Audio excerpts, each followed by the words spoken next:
네, 안녕하십니까. 네, 아이마인의 프레지던트 박한일입니다.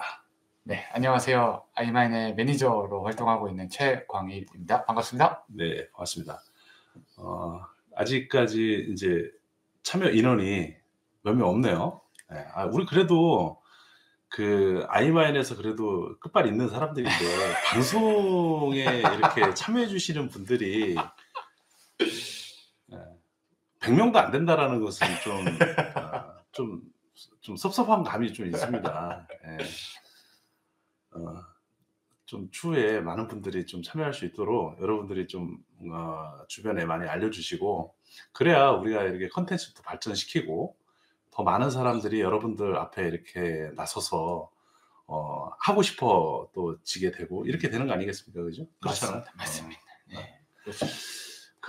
만약에 내가 이제 좋은 이런 젊고 똑똑한 또 이런 그 강사분들을 초청을 하는데 한 20명 참여하는 방송이다. 그러면은 아마도 제가 돈을 주고 불러와야 되는 그런 상황이 될 수도 있어요. 네. 그래서 여러분들이 좀 이렇게 그런 거 참여하셔가지고 좀 도움을 주시기 바라고요.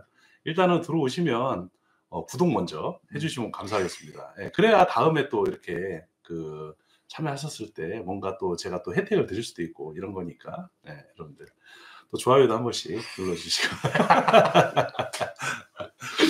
네, 그렇습니다. 예, 오늘 참여해준 우리 강사분은 지금 벌써 굉장히 오래됐죠, 우리가? 네, 오래됐습니다. 몇 년 됐죠, 우리가? 2018년에 대표는 처음 2018년 걸 봤으니까 7년 차네 벌써. 네, 그렇습니다. 벌써 진짜 이렇게 이제 사회생활 시작한 젊었었던 우리 최광일 마스터, 죄송합니다, 매니저가 이렇게 멋지게 또 감사합니다. 성장하고 또 장가도 갔죠, 얼마 전에. 장가도 가가지고 이제는 가정까지 이루고 있는 우리 아이마인을 통해, 이 크라우드 마이닝을 통해 가지고 이제 인생을 살고 있는 네, 맞습니다. 사람 중에 또 한 사람이 되겠습니다. 여러분들 최근에 저희가 발리에 또 이제 글로벌 컨퍼런스 행사를 하러 또 다녀왔지 않습니까? 네. 어땠어요?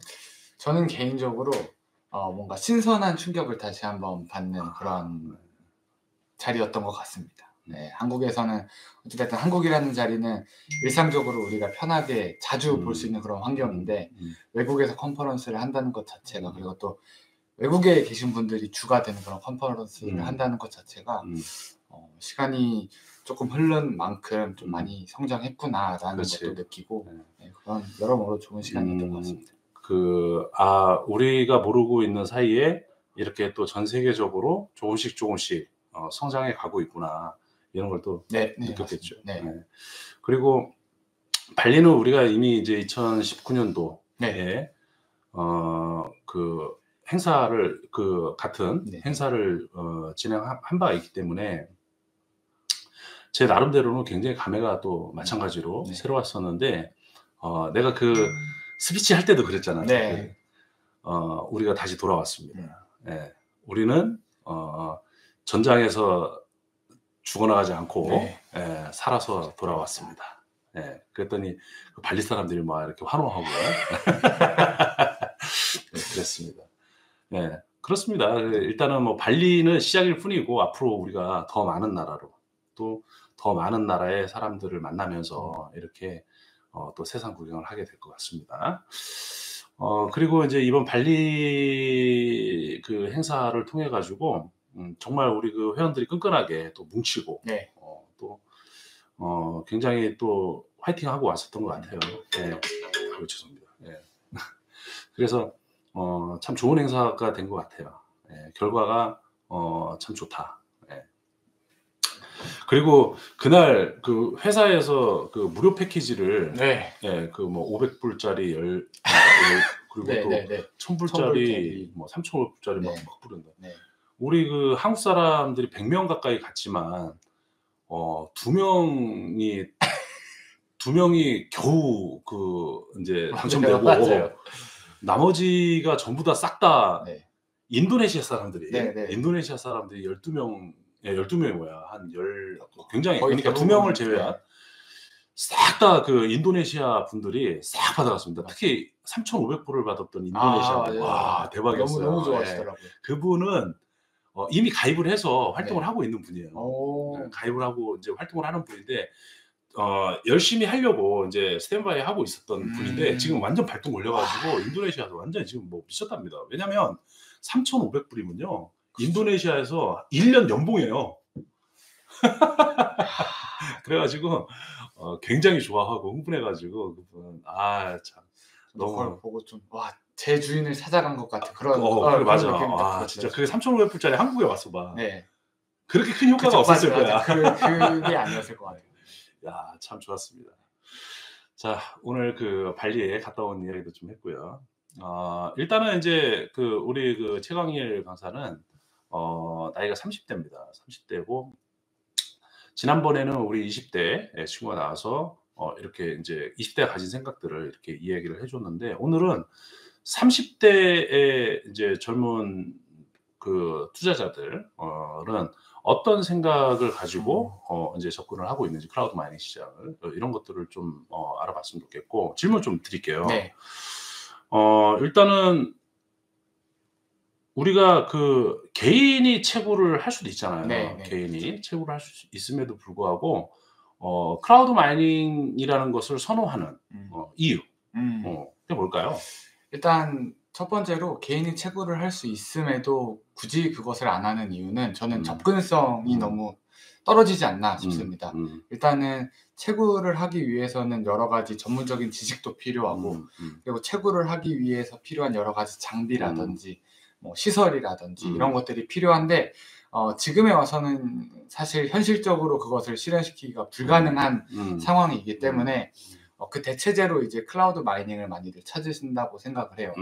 그러고 이제 그렇다면 굳이 왜 클라우드 마이닝을 해야만 하는가에 대한 질문들을 많이들 저한테도 개인적으로도 많이 받기도 하는데 저는 그 기회를 얻을 수 있는 굉장히 좋은 합리적인 수단이라고 생각을 합니다. 그 이유는 사실 우리가 비트코인에 대해서 다른 사람들한테 이야기를 하고 제 이야기를 들은 사람이 비트코인에 참여를 한다고 해서 뭔가 대단한 변화가 일어나는 건 아니거든요. 근데 제가 클라우드 마이닝을 다른 사람들한테 소개를 시켰을 때 뭐 이따 제가 강의할 때도 조금 이제 얘기를 하겠지만 내 얘기를 들은 사람이 직접적으로 이 비트코인 네트워크에 합류시킨다는 점에서 이거는 아무래도 비트코인이 갖고 있는 원래 성질을 가장 잘 비즈니스화한 모델이 아닌가라고도 저는 개인적으로 생각을 해서 그래서 사명감을 가지고 더 하는 경향도 있습니다. 그렇지. 네. 그러니까 일단은 클라우드 마이닝이라는 것은 초기 비용이 이제 부담이 안 되기 때문에 내가 얼마든지 이렇게 젊은 친구들이 이제 돈이 없다 보니까 맞아요. 돈이 없으니까 이제 좀 꺼려할 수가 있는데 그런 거에 부담 없이 자유롭게 이렇게 참여할 수 있는 접근성이 굉장히 좋다는 거. 그 다음에 또 비교적 또 안정적인 방식이고 그 다음에 또 이제 이 비트코인 생태계를 키워나가는데 내가 저변학대 일조하고 있다라는 그런 사명감 좋은 것 같습니다. 그러면은 이 클라우드 마이닝에 참여했을 때 이 투자자들에게 어떤 방식으로 수익이 이루어지고 있다고 생각을 해요? 저는 1차적으로 채굴 수익이 가장 기본적으로 이제 우리가 어떻게 보면 패시브 인컴을 만들 수 있다라는 것에 대해서 굉장히 좀 메리트가 있지 않나라고 생각을 합니다. 제가 무언가 사람들이 이제 여기 와서 일을 해야겠다라고들 생각을 하시는데 사실 그것보다는 저희가 하는 메인 컨텐츠가 채굴이기 때문에 그것만으로도 충분히 이 생태계 안에서 돈을 벌어갈 수 있는 기회들이 충분히 많지 않나라고 생각을 하고 더 나아가서 내가 지금 당장 초기 비용이 부족한 사람이라면 여기서 열심히 발로 뛰어서 추가적인 비트코인을 모을 수 있다는 것 자체 그 두 가지가 클라우드 마이닝의 핵심적인 수익 요소이지 않습니까? 그렇죠. 그러니까 일단은 이제 내가 늘 얘기하는 건데 정말 잘 배운 친구야. 일단은 이거를 좀 우리 식으로 좀 표현을 한다 그러면은 첫 번째는 참여적 공증자로 기여를 함으로 해서 인센티브를 얻어갈 수 있다는 거. 네. 이거를 이제 또 패시브 인컴으로 우리가 이제는 얻을 수 있는. 근데 이제 이 패시브 인컴이라는 것은 어쨌든 좀 안정적인, 매우 안정적인 네네. 수익이 돼야 되는데, 그 반면에 이제 그 클라우드 마이닝은 시장 상황에 따라서 조금씩 변동되긴 하지만 어쨌든 그래도 패시브 인컴이라고 이제 여길 수가 있는 정도 네. 수준이 된다, 이렇게 얘기하는 것이고, 그다음에 인제 여기에서 좀 더 나아가서는 저변 확대에 기여하는 거. 저변 확대에 기여함으로 해서 또 그에 따른 인센티브를 얻을 수 있다라는 네. 점. 네. 그러니까 여기서는 인제 그 저변 확대에 기여했을 때 또 인센티브를 얻는 것도 레버리지를 통해서 더 많은 이익을 얻어갈 수 있는, 네. 그것을 남녀노소 구분하지 않고 맞아요. 또 뭐 돈을 많이 투자를 했다든가 적게 투자했다든가 그런 것도 따지지 않고, 또 내가 많이 배웠다고 해서 또 배운 게 하다고 해서 또 그런 데 차별을 두지 않고, 어쨌든 내가 이 회사에서 정한 약속된 네. 룰에 따라서 성과를 달성을 했을 때 그만한 또 인센티브를, 또 레버리지를 통해 가지고 또 왕창 또 얻을 수 네. 있는 그렇죠. 이런 점들도 있단 네. 말이죠. 그래서 젊은 친구들이 이 일을 하게 됐을 때 어쨌든 간에 그 뭐라 그래야 돼요? 그 뭐 직장 생활을 한다든가 어떤 굉장히 위험한 상태, 지금은 뭐 경제적으로 경기도 안 좋고 막 이러기 때문에 어떤 사업을 한다든가 장사를 한다든가 이런 게 쉽지가 않거든. 그래서 뭐 그런 사업을 하는 그런 굉장히 위험한 상황인 그런 거를 한다고 한다든가, 아니면은 뭐 예를 들어 직장에 들어간다든가, 직장 지금 뭐 들어가기도, 그 좋은 직장에 들어가는 건 맞아요. 뭐 거의 불가능한 상태고, 그래서 성공이라는 것을 꿈꾸기가 어려운 상태이지만 우리가 하는 일은 나아가서는 정말 나이 불문, 예, 여기서 성공할 수 있거든요. 예. 그런 점에서 봤을 때는 이 수익이 창출될 수 있는, 이 안에서 이제 수익이 창출될 수 있는 그 어떤 그 뭐라 그래야 돼요? 기회가, 조건이, 기회가 더 많은 거예요. 그리고 또 우리가 그 벌고 있는 비트코인이라는 것은 결국 우리 안에서는 이게 인제는 어쨌든 돈이니까, 이 비트코인은 지금 실제로 또 가격이 우상향돼서 계속해서 가치 성장이 지금 되고 있기 때문에 네. 우리가 하고 있는 저변 확대를 통해서 우리가 모으고 있는 비트코인이 가치 성장이 뒤따라오게 만들어 주는 거거든. 그러니까 이거는 일석이조 삼조 사조야. 맞아요. 그래서 젊은 사람들이 생각할 때 이것만 한 게 없다, 나는. 네. 대표님께서 아까 이제 음. 젊은 사람들이 성공을 꿈꿀 수 없는 세대다라고 말씀하셨는데 사실 성공도 너무 거창하고요. 제 생각에는 미래를 꿈꿀 수 없는 세대가 맞지 않나라고 생각합니다. 그게 너무 진짜 가슴이 아프다, 그 네. 말은. 그래서 결혼도 포기하고 음. 내 집 마련하는 것도 포기하고 내 미래를 포기하고 그러니까. 그냥 하루하루 살아가는 게 대부분의 청년들인데 더 나아가서 여기에서 무언가 내가 정말 노력을 해서 성과를 만들어낸다면 정말 미래가 아니라 성공까지도 준비할 수 있는 기회가 있을 것 같아요. 참 맞아. 참 우리 그 광일이가 어떻게 보면 좋은 본보기일 텐데 지금 여기서 딱 매니저가 이제 곧 시니어 매니저잖아. 네. 시니어 매니저 딱 되고, 또 뭐 또 시간 속에서 또 뭐 바이스 프레지던트가 이제 될 텐데 부럽다, 진짜. 네. 자, 그렇다면 다음 질문으로, 클라우드 마이닝을 하면서 가장 큰 리스크라고 생각하는 부분이 뭘까?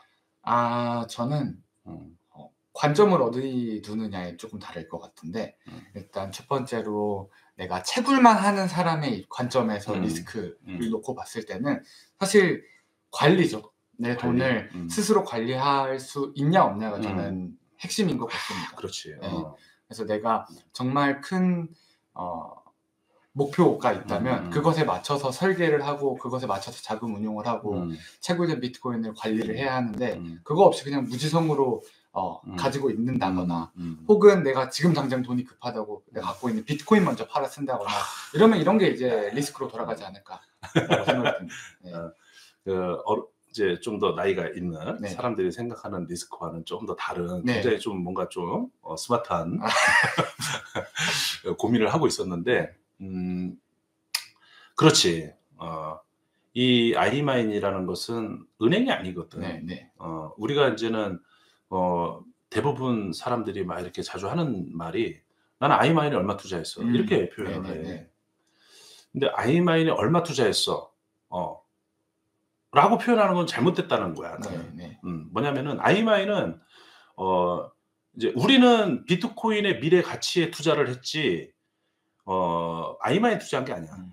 비트코인의 미래 가치에 투자를 했고 비트코인을 모으고 싶은 거야, 그래서. 그 비트코인을 모으려면 어떻게 해야 돼? 사든가 채굴을 네. 하든가. 그 채굴을 해야 되는데 채굴할 수 있는 방법은 내가 직접 하든가 아니면은 이런 호스팅 서비스를 통해 가지고 클라우드 마이닝을 하든가. 네. 이 방법이거든. 그렇죠. 그래서 클라우드 마이닝을 그래서 하기 위해서 호스팅 서비스를 받는 거야. 서비스를 받는 거야. 그렇죠, 그렇죠. 그래서 이 아이마인이라는 플랫폼은 호스팅 서비스를 해 주는 서비스 플랫폼인 거야.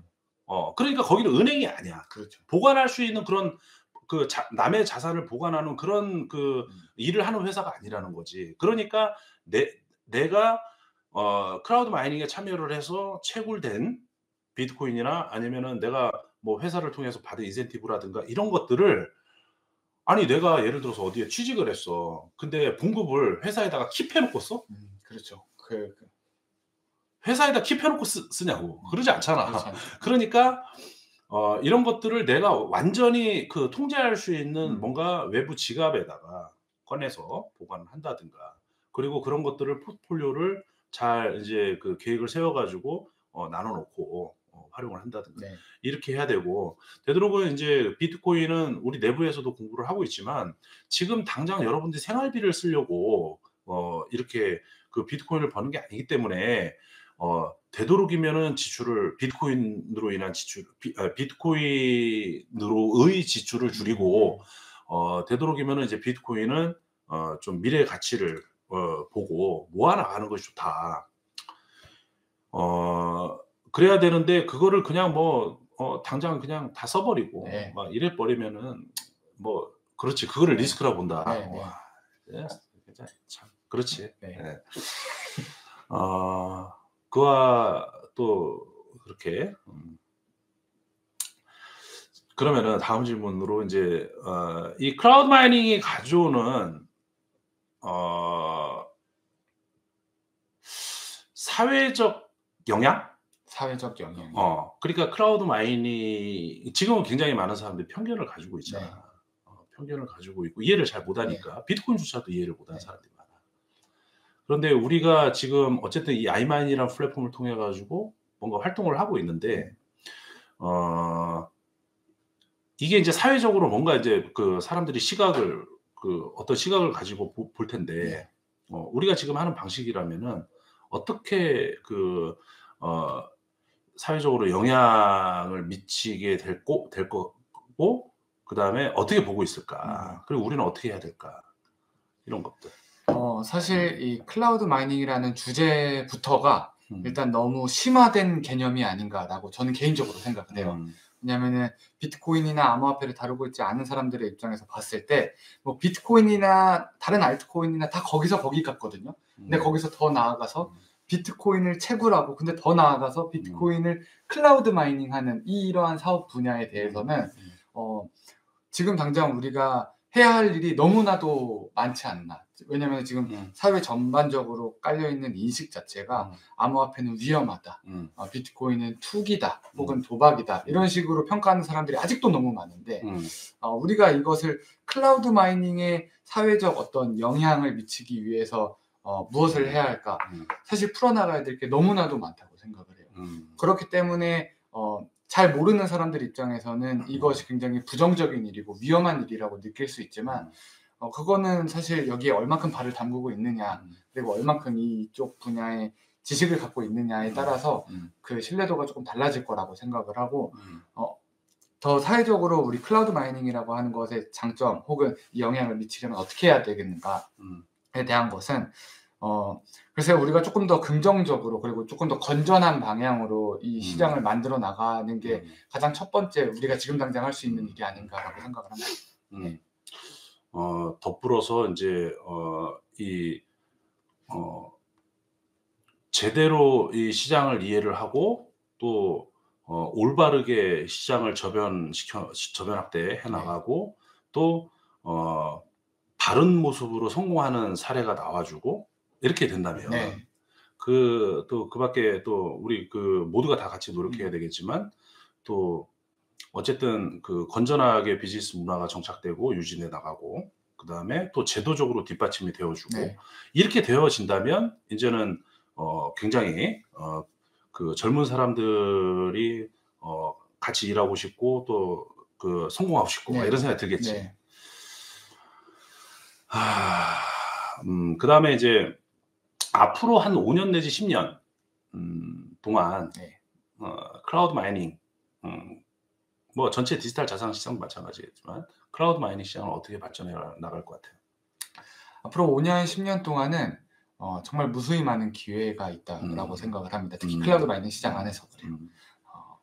아직까지 대표님 말씀하신 것처럼 그 어떤 제도적 뒷받침도 없는 상황이고 그리고 사람들이 제각각 일하는 스타일이 다 다르기 때문에 뭔가 획일화도 안 돼 있지만 그 가운데서 미개척지에서 무언가를 개척하는 사람은 분명히 어마어마한 기회를 잡을 수 있다라고 저는 생각을 하거든요. 그런 관점에서 봤을 때 암호화폐 시장이 향후 5년, 10년 굉장히 단단하게 성장을 하게 될 것이고 그 안에서도 미개척지 클라우드 마이닝 이런 시장 안에서 무언가 성과를 만들어낸다. 그리고 기회를 잡아낸다라고 하는 것은 어떻게 보면 시대의 흐름을 탈 수 있는 가장 쉽고 빠른 방법이지 않나라는 생각을 조심스럽게 해봅니다. 저 어쨌든 이제 나도 그렇고 내가 이제 얼마 전에 발리에서도 이제 이야기를 했는데 프레지던트가 됐으니까 프레지던트면은 어쨌든 우리 회사에서는 뭐 그래도 인제는 더 이상 오를 곳이 없는 네. 인제 정점에 온 거다. 그런데 정점에 왔는데 인제 목표가 없어지니까 목표가 없어지면은 해이해지잖아. 네. 그러면은 인제 막 일 안 하고 어디 놀러나 다니려고 하고 이렇게 될 수도 있단 말이지. 네. 그래서 내가 했던 얘기가 뭐냐면 나는 솔직히 목표가 프레지던트에 있지는 않았어. 내 목표는 어쨌든 우리가 하는 일 자체가 사회적으로 제도적으로 또 우리 가족들에게 인정받을 수 있는 일이 되었으면 좋겠다. 음. 그래서 아직까지는 뭐 시장에 편견이 있고 또 아직 제도적으로 뒷받침이 안 되는 상황이기 때문에 이런 것들을 인제 어쨌든 인정받을 수 있는 환경으로 만들어 가는데 지금부터는 내 프레지던트까지 목표가 프레지던트였다면 '앞으로의 목표는 그게 돼야 된다.'라는 생각으로 '일을 하겠다.' 이렇게 말했잖아. 네네.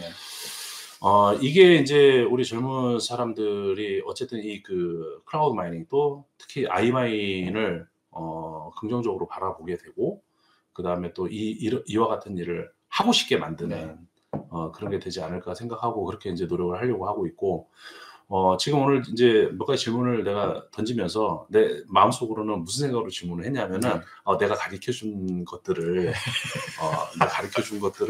이렇게 머릿속에 또 아예 그게 인제는 인식이 돼 가지고 그렇게 인제 실제 그렇게 일을 하고 있는지 그런 거를 좀 확인도 좀 해 보고 또 이렇게 오랫동안 나와 같이 가치관을 공유하고 해 왔던 이런 젊은 친구들은 나와 어떻게 같은지 이런 걸 좀 보여주고 싶었습니다.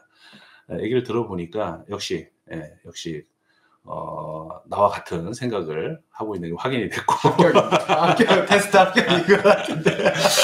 네, 그렇습니다. 자, 아무튼 오늘은 우리 최강일 강사의 강의를 한번 들어보겠습니다. 지금 부천에서도 하고 있고 제주도에서도 하고 있고 네네. 굉장히 많이 하고 있죠. 네네네. 네. 많이 하고 있고 제가 듣기에 평이 굉장히 좋아서 평이 좋아서 여러분 모두에게 우리 최강일 강사가 가지고 있는 생각을 좀 공유하고 싶었습니다. 한번 오늘 들어보도록 하겠습니다. 네. 네, 박수. 감사합니다. 네, 방금 이제 박한일 대표님의 테스트를 통과한 최광일이라고 합니다. 오늘은 제가 평소에 강의를 하던 내용을 그대로 가지고 여러분들한테 더 많은 분들께 들려드리면 좋겠다 생각을 해서 이렇게 제가 사용하는 강의안을 가지고 왔습니다. 그래서 주제는 비트코인 직독직해라는 주제를 가지고 왔고요. 아직도 사람들이 클라우드 마이닝 혹은 비트코인에 대해서 알고는 있지만 두루뭉술하게 알고 있지 않나라는 느낌을 간혹 받을 때가 있습니다. 아까 이제 대표님과 얘기를 잠깐 하면서도 이제 나왔던 얘기지만 클라우드 마이닝이라고 하는 주제가 혹은 리모트 마이닝 뭐 여러 가지 단어로 불리고 있지만 저희가 지금 이곳에서 비트코인을 모으고 있는 이 아이마인을 통해서 비트코인을 모으고 있는 이 방식 자체가 굉장히 저는 어려운 방식이라고 생각을 해요. 100% 알고 진행하기엔 어려운 방식이라고 생각을 해서 그런 것들을 여러분들께 조금이나마 해소를 시켜드릴 수 있는 시간이 될 수 있으면 참 좋을 것 같다라는 말씀으로 토론을 마무리하고 이렇게 4가지 주제를 조금 가지고 왔습니다. 일단 첫 번째로 이 클라우드 마이닝을 하기에 앞서서 비트코인에 대해서 여러분들께 소개를 해드릴까 합니다. 지금은 뭐 굳이 이 자리가 아니더라도 비트코인에 대해서 알아보고 싶다 하시면 너무나 많은 채널을 통해서 여러분들이 비트코인에 대해서 공부를 할 수가 있습니다. 하지만 지금 제가 오늘 설명드릴 건 저희가 하는 일에 어떻게 포커스를 맞춰서 비트코인을 알아가야 하는가에 대한 걸 기준으로 조금 말씀을 드리고 싶어요. 그래서 비트코인의 시작부터 다시 천천히 되짚어 보자면 비트코인은 여러분들 아시다시피 2008년도 10월에 익명의 작가인 사토시 나카모토라고 하는 분에 의해서 세상에 공개가 됐습니다. 사토시 나카모토라고 하는 인물은 지금까지 뭐 개인인지 단체인지 뭐 이름에서 보여지다시피 일본 사람인지 혹은 또 다른 국적의 사람인지 알려진 바가 없어요. 그래서 익명의 작가라고 표현을 합니다. 이 사토시 나카모토는 총 9페이지짜리 논문을 통해서 비트코인이 무엇인지 공개를 했는데요. 여러분들 쉽게 구글에 비트코인 백서를 검색을 하시면 정말 쉽게 찾아보실 수 있습니다. 근데 첫 번째로 뜨는 페이지가 이런 영어로 된 원문이기 때문에 제가 한국어 버전을 이렇게 가지고 왔습니다. 9페이지를 전부 다 읽으신다면 너무 좋겠지만 어려운 내용들이 많기 때문에 초록의 첫 번째 줄만 저희 같이 읽어보도록 하겠습니다. 초록이 어떻게 되어 있냐면 개인 대 개인 버전인 전자화폐는 비트코인을 의미하는 겁니다. 이 전자화폐는 금융기관을 거치지 않고 한쪽에서 다른 쪽으로 직접 전달되는 온라인 결제를 실현한다 라고 되어 있습니다. 가장 큰 차이점은 금융기관을 거치지 않고 직접 전달되는 온라인 결제에 있다라고 저는 생각을 합니다. 여러분들 우리가 사용하고 있는 수많은 돈의 종류가 있는데요. 특히 우리가 사용하는 돈, 원화 이것은 지금 현재 대부분 디지털 화폐의 형태로 쓰이고 있다라고 봐도 무방하지 않나 생각합니다. 하지만 우리가 카카오페이 혹은 기업은행 어플리케이션을 통해서 모바일 뱅킹을 통해서 돈을 보낸다고 했을 때 반드시 중간에 중개기관의 승인을 받아야만 돈이 보내지게 되는 거죠. 근데 비트코인은 그러한 승인 절차가 필요가 없습니다. 누군가가 내가 보내고 있는 이 돈이 옳은 돈인지 나쁜 돈인지 이런 걸 판별할 필요 없이 내 돈은 그냥 내 돈인 거예요. 이 비트코인 시장 안에서. 그렇기 때문에 금융기관을 거치지 않고 직접 전달될 수 있는 유일한 디지털 화폐가 무엇인가? 비트코인밖에 없습니다. 네. 그것이 이 비트코인이 갖고 있는 아이덴티티이자 가장 강력한 강점이지 않나라고 생각을 합니다. 네. 그래서 지금부터는 여러분들이랑 이 비트코인이 갖고 있는 여러 가지 특성들을 기반해서 과연 비트코인의 가치가 올라갈 것인가에 대한 얘기를 좀 나눠보도록 할 건데요. 비트코인이 갖고 있는 첫 번째 특징, 탈중앙화입니다. 네, 중앙화에서 벗어나자라는 의미인데요. 잠시만요.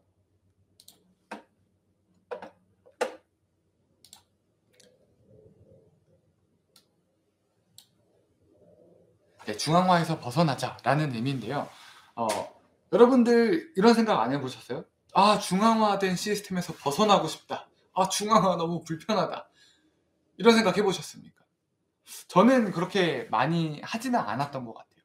하지만 이런 생각을 갖고 있는 사람들이 분명히 있습니다. 왜냐하면 지금 우리가 살아가고 있는 이 시스템 자체가 너무 과도하게 중앙화되어 있기 때문이지 않나라고 생각이 들어요. 특히 문제점은 이런 곳에서 많이 터지고 있습니다. 은행이죠. 여러분들 은행을 사용하실 때 굉장히 이것이 안전하다 혹은 편리하다라는 막연한 기대 때문에 사용하시는 것으로 알고 있는데 이 믿고 맡긴 내 돈을 지켜주는 이 은행이라는 기관이 파산했을 경우에 나한테 오는 그 피해가 굉장히 치명적이었다라는 거죠. 근데 이것이 내가 겪은 일이 아니기 때문에 일어나지 않을 일이야. 혹은 과거에 일어났던 일이기 때문에 미래에는 일어나지 않을 거야라고 치부하기에는 너무 우리 생활에 직접적으로 다 맞닿아 있고 이것이 우리한테 주는 위협이 크다는 겁니다. 그 사례를 아주 잘 느껴볼 수 있는 영화 두 작품을 제가 여러분들한테 꼭 소개를 해드리고 싶습니다. 이 비트코인을 하시는 분들이라면 대부분 다 보셨을 영화겠지만 빅쇼트라는 영화와 국가부도의 날이라는 영화입니다. 이 빅쇼트 같은 경우는 2008년도 서브프라임 모기지 사태가 초래한 세계 금융 위기를 다루고 있는 영화인데요. 이 영화에서 보면 월스트리트에 있는 많은 월가에 있는 사람들이 자기 이속만을 챙기기 위해 급급했구나라는 걸 직접적으로 우리가 체험할 수 있습니다.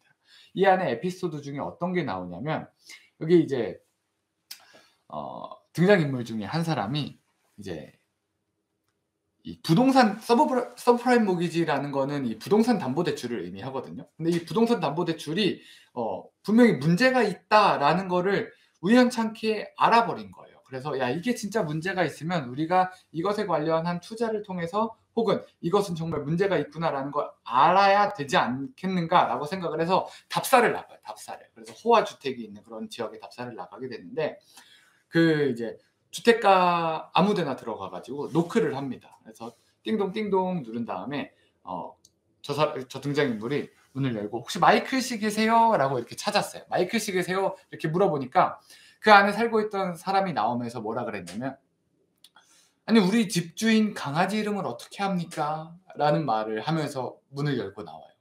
이게 무슨 소리냐? 그 당시에 미국 주택담보대출 시장은 그 대출을 일으키는 사람의 신원이라든지 그 어떤 신용도 파악하지 않고 주택만 담보로 하고 있다면 무분별하게 대출을 내주고 있었다라는 걸 아주 직설적으로 보여주고 있는 사례거든요. 그래서 이걸 보고 너무나도 열이 받은 이 주인공이 은행으로 쫓아갑니다. 그래서 그 대출 담당자한테 물어봐요.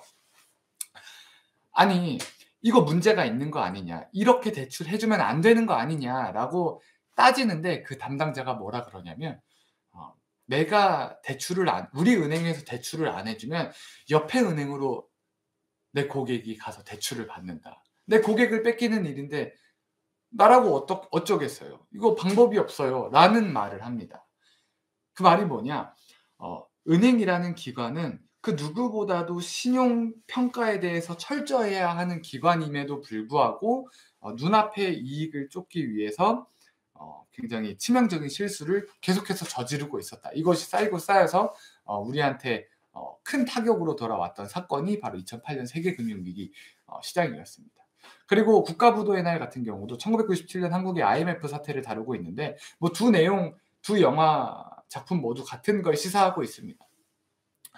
두 영화를 다 보고 나면 딱 하나 남는 생각이 있습니다. 뭐냐면 세상에 믿을 놈 하나 없다. 그래서 사람들이 과도하게 중앙화되어 있는 이 시스템이 문제가 있고 이것을 대체하기 위해서 무언가가 필요한데 지금 그 유일한 대체제가 비트코인이라고 생각을 한다라는 겁니다. 네, 그래서 이런 문제들이 왜 계속 반복되어 왔는가를 놓고 보니까요. 이 화폐가 지나치게 많이 공급이 되면서 인플레이션이 발생을 하더라. 이것 때문에 우리가 이 인플레이션의 늪에서 헤어나올 수가 없다. 인플레이션이라는 건 여러분들 아시다시피 그 물가 상승률을 의미합니다. 이 물가 상승률은 매년 평균적으로 정부가 발표한 인플레이션율에 따르면 매년 2% 정도의 인플레이션이 일어난다라고 발표를 하고 있어요. 이 말이 뭐냐면 5년이 지나서 5년 동안 매년 2%의 인플레이션이 발생을 한다라고 쳤을 때 5년이면 10%의 물가 상승률이 일어난다. 이는 곧 내가 갖고 있는 현금의 가치가 5년 만에 10%가 떨어진다라는 걸 의미합니다. 근데 이게 오늘날에만 일어났었던 일이 아니라 과거에서부터 계속해서 일어났었던 일이라는 거죠. 그래서 지금 여러분들이 보고 계신 이 자료는 고대 로마 시대의 돈입니다. 그때 당시에는 이제 은화를 사용하고 있었는데요. 그 가치가 시간이 지나면서 떨어지는 걸 여러분들이 보실 수 있을 거예요. 왜 그랬냐? 로마 시대에 갑자기 큰 돈이 필요하던 시기가 있었습니다. 언제냐면 전쟁이 발발했을 때. 예. 국가가 보유한 은의 양은 정해져 있지만 전쟁이 발생되면 많은 돈이 갑자기 필요하게 되겠죠. 그래서 얘네가 머리를 어떻게 썼냐면 은화에다가 구리를 넣기 시작합니다. 그러면 화폐량을 증가시킬 수가 있죠. 화폐량을 증가시키다 보니까 처음에 사람들은 로마의 돈을, 로마의 주화를 은으로 만들어졌기 때문에 가치가 있다라고 믿었지만 시간이 지나면 지날수록 사람들이 어떻게 생각을 바뀌게 되냐면 로마라고 하는 제국에서 발행한 화폐이기 때문에 이건 가치가 있어라고 사람들이 생각을 바꾸게 됩니다. 그러다 보니까 나중에 로마 제국이 휘청일 때 로마 제국 사람들이 가지고 있었던 그 돈의 가치가 동시에 휘청이게 되는 사건을 맞게 되는 거죠. 그래서 이 화폐 역사로 봤을 때 모든 신용화폐, 명목화폐, 정부가 발행한 이 돈의 가치는 모두 0이 되더라. 그것이 지금 우리가 사용하고 있는 이 달러에도 똑같이 적용이 되고 있습니다. 네, 똑같이 적용이 되고 있습니다. 그래서 이 달러의 화폐 구매력이 시간이 지날수록 계속해서 감소하는 걸 우리가 볼 수 있습니다. 그래서 우리가 갖고 있는 이 현금의 가치가 시간이 지나면 지날수록 떨어진다라는 건 그냥 기정사실합니다. 여러분. 다들 아시지 않습니까? 예. 그래서 사토시 나카모토가 비트코인을 설계할 때 이런 생각을 하게 됩니다. 그렇다면 무제한적으로 발행되는 이 돈의 발행량 때문에 우리가 이렇게 계속해서 힘든 삶을 살고 있지 않는가? 그렇다면 나는 비트코인을 발행할 때 이 발행량을 제한해 놓고 발행을 해야겠다라고 생각을 한 것 같아요. 그래서 비트코인의 총 발행량은 2100만 개로 정해져 있습니다. 네. 이건 더 이상 늘어나지도 줄어들지도 않는 딱 정해진 수량이에요. 그래서 비트코인의 총 발행량이 2100만 개다 보니 우리는 이렇게 예측을 할 수가 있습니다. 이게 펜인 것 같은데 제가 한번 써볼게요. 써진다. 네.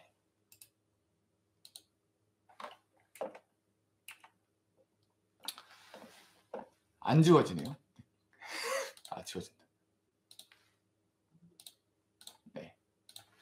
네. 그래서 여러분들 그 수요와 공급, 수요와 공급의 법칙에 대해서 아시죠? 네. 그래서 공급량이 줄어들고 수요가 올라가면 그 가치는 커지게 된다. 뭐 이런 뉘앙스지 않습니까? 이거 안 쓰도록 하겠습니다. 헷갈리네요. 네. 공급량이 정해져 있습니다. 비트코인은. 우리는 지금부터 뭘 확인하면 되냐면 공급량이 정해진 이 비트코인의 수요가 늘어날 것인지 줄어들 것인지만 우리는 판단하면 돼요. 바꿔 생각해서 우리가 사용하고 있는 이 원화는 어떨까요? 이 원화는 공급량은 계속해서 늘어나고 있어요. 하지만 이 수요는 시간이 지날수록 줄어들게 될 것입니다. 그러면 우리가 사용하고 있는 원화의 가치는 시간이 지날수록 떨어진다라는 게 결론이 되는 거예요. 너무나 당연하게. 하지만 비트코인은 공급량이 정해져 있고 수요가 늘어날 수밖에 없는 구조를 가지고 있다. 지금부터 여러분들이 저랑 같이 한번 살펴보도록 하겠습니다. 지금 현재 비트코인의 현황입니다. 비트코인은 현재 2100만 개 중에 1990만 개가 발행이 되어 있는 상태고요. 총 발행량의 약 95%가 발행이 끝난 상황입니다. 하루에 매일 새롭게 발행되는 비트코인의 수량은 약 450개로 정해져 있습니다. 그래서 매일매일 하루에 450개의 새로운 비트코인이 발행되고 있다라고 여러분들이 생각을 해주시면 될 것 같습니다.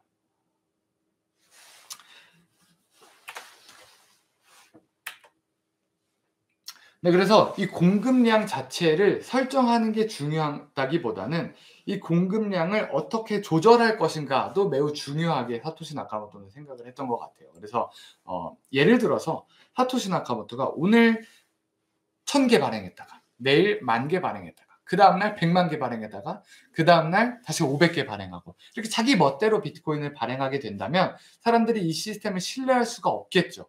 그렇기 때문에 사토시 나카모토는 이 반감기라고 하는 발행 주기를 비트코인 시스템 안에 정리를 해놨습니다. 그래서 본래 비트코인이 공개된 건 2008년도에 공개가 되었지만 실제로 발행이 시작된 건 2009년 1월 3일 날부터 발행이 시작되었습니다. 그래서 최초의 비트코인이 발행됐던 2009년도 당시에는 비트코인이 10분에 50개씩 발행이 됐습니다. 10분에 50개씩. 자, 그리고 나서 일정 주기가 지난 후에 그 공급량이 50개에서 25개로 줄어들게 됩니다. 그리고 또 시간이 지나면 12.5개, 또 6.25개, 3.125개 이렇게 시간이 지날수록 공급량이 절반씩 줄어드는 이 사이클을 우리는 반감기라고 이야기를 합니다.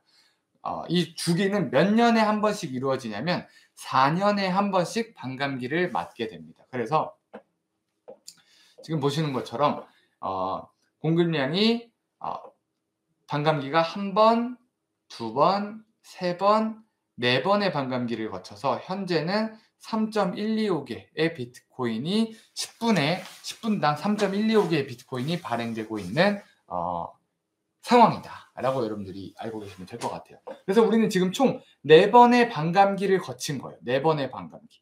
4번의 반감기를 거쳤는데 이게 과연 우리한테 뭐가 중요하냐? 중요합니다. 왜냐하면 이 반감기라는 것 자체가 비트코인 가격에 직접적인 영향을 미치기 때문이죠. 그래서 지금 여러분들이 보고 계시는 이 자료는 비트코인 반감기를 기준으로 1년 전과 1년 후 비트코인 가격이 어떻게 움직여 왔는가를 보여주고 있는 그래프인데요. 여기 이렇게 까만색 실선이 비트코인 반감기가 일어났던 시기를 의미합니다. 그래서 2012년도 첫 번째 반감기가 왔고 반감기를 기준으로 1년 전부터 비트코인의 가격이 스멀스멀 올라가기 시작하더니 1년 후에 폭발적으로 올라가는 모습을 우리가 확인할 수 있습니다. 두 번째 반감기 2016년도에 왔는데요. 그때도 역시 1년 전부터 비트코인 가격이 움직이더니 1년 후에 폭발적으로 상승하는 모습을 우리가 확인할 수 있었어요. 세 번째 반감기 역시 비슷한 양상을 띱니다. 반감기가 일어나고 2020년도에 반감기가 일어나고 1년 후에 폭발적으로 가격이 상승하는 모습을 우리가 지켜봤죠. 그리고 지금은 네 번째 반감기가 일어났습니다. 2024년 4월 20일 날 일어났는데요. 네 번째 반감기가 일어나기 전인 1년 전의 모습을 우리가 살펴보면요. 2023년 4월 20일 비트코인 가격 얼마였냐면 약 3천만 원대였습니다. 3천만 원대. 근데 비트코인 반감기가 일어난 후에 비트코인 가격 지금 현재 얼마죠? 1억 5천, 1억 6천 네, 신고가를 쓰고 있는 누가 뭐라 해도 지금 새로운 사이클에 진입했다라고 봐도 무방할 정도의 수준으로 올라왔다라고 판단이 됩니다. 그렇기 때문에 이 반감기라는 것은 비트코인 시장에 굉장히 큰 공급 충격을 줌으로써 비트코인 가격 상승에 굉장히 큰 영향을 미친다. 그래서 매 반감기마다 비트코인의 가격이 크게 움직이더라라는 걸 우리가 과거에 3번의 반감기를 통해서 경험해 봤어요. 그리고 네 번째 반감기 같은 현상이 일어날까요? 라고 질문을 드려보면 대부분 네 맞아요 라고 이렇게 말씀을 하시더라고요. 다섯 번째 반감기, 여섯 번째 반감기 모두 비슷한 사이클을 가지고 움직이게 되지 않을까라고 기대를 하고 있습니다. 근데 또 이제 다음은 비트코인이 갖고 있는 굉장히 강력한 특성 중에 하나가 이 익명성을 보장한다라는 건데요. 특히 한국 사람들은 이 익명성에 대해서 많이 공감을 못 하시는 게 현실입니다. 왜 그러냐면 여러분들 비트코인 처음 접하실 때 어떻게 접하셨어요? 라고 물어보면 10의 9 이상은 100의 90명 이상은 이 거래소를 통해서 비트코인을 접해요. 비트코인 거래소를 회원가입하려면 무엇을 우리가 해야 되냐면요. 첫 번째로 그 거래소랑 연동되어 있는 계약되어 있는 은행 계좌를 하나 가지고 있어야 됩니다. 비쌈의 경우는 농협은행이었다가 지금 이제 국민은행으로 전환을 할 예정이다라고 이야기를 하고 있고, 가장 많이 사용하시는 이 업비트 같은 경우는 듣도 보도 못한 K뱅크라는 인터넷 뱅킹의 인터넷 은행의 계좌를 가지고 있어야만 우리가 업비트를 자유롭게 쓸 수가 있습니다. 이것부터 일단 1차적인 난관이고요. 두 번째로는 어피트에 회원가입할 때 여러분들 개인정보를 많이 제공을 하시죠. 반드시 제공을 하셔야 되는데 거기에 들어가는 개인정보의 종류가 첫 번째로 이제 이름, 뭐 주소, 주민등록번호,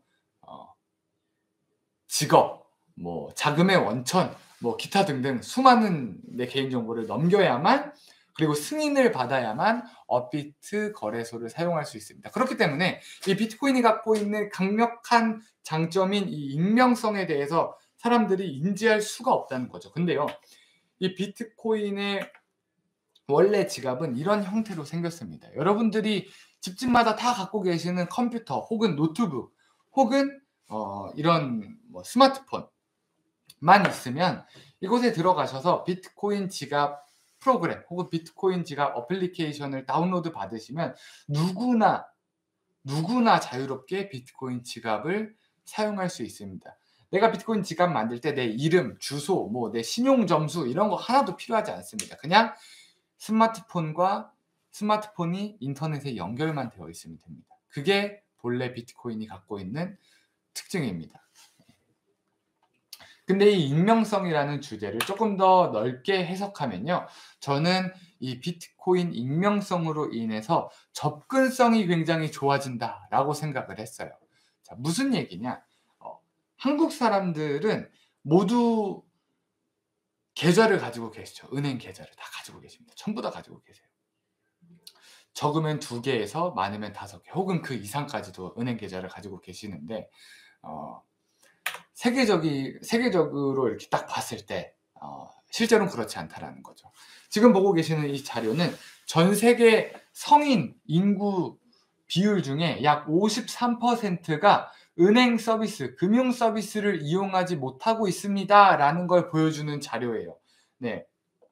특히 라틴 아메리카나 이 아프리카 지역의 대부분의 국민들이 금융 서비스를 이용하지 못하고 있습니다 라는 걸 보여주고 있어요.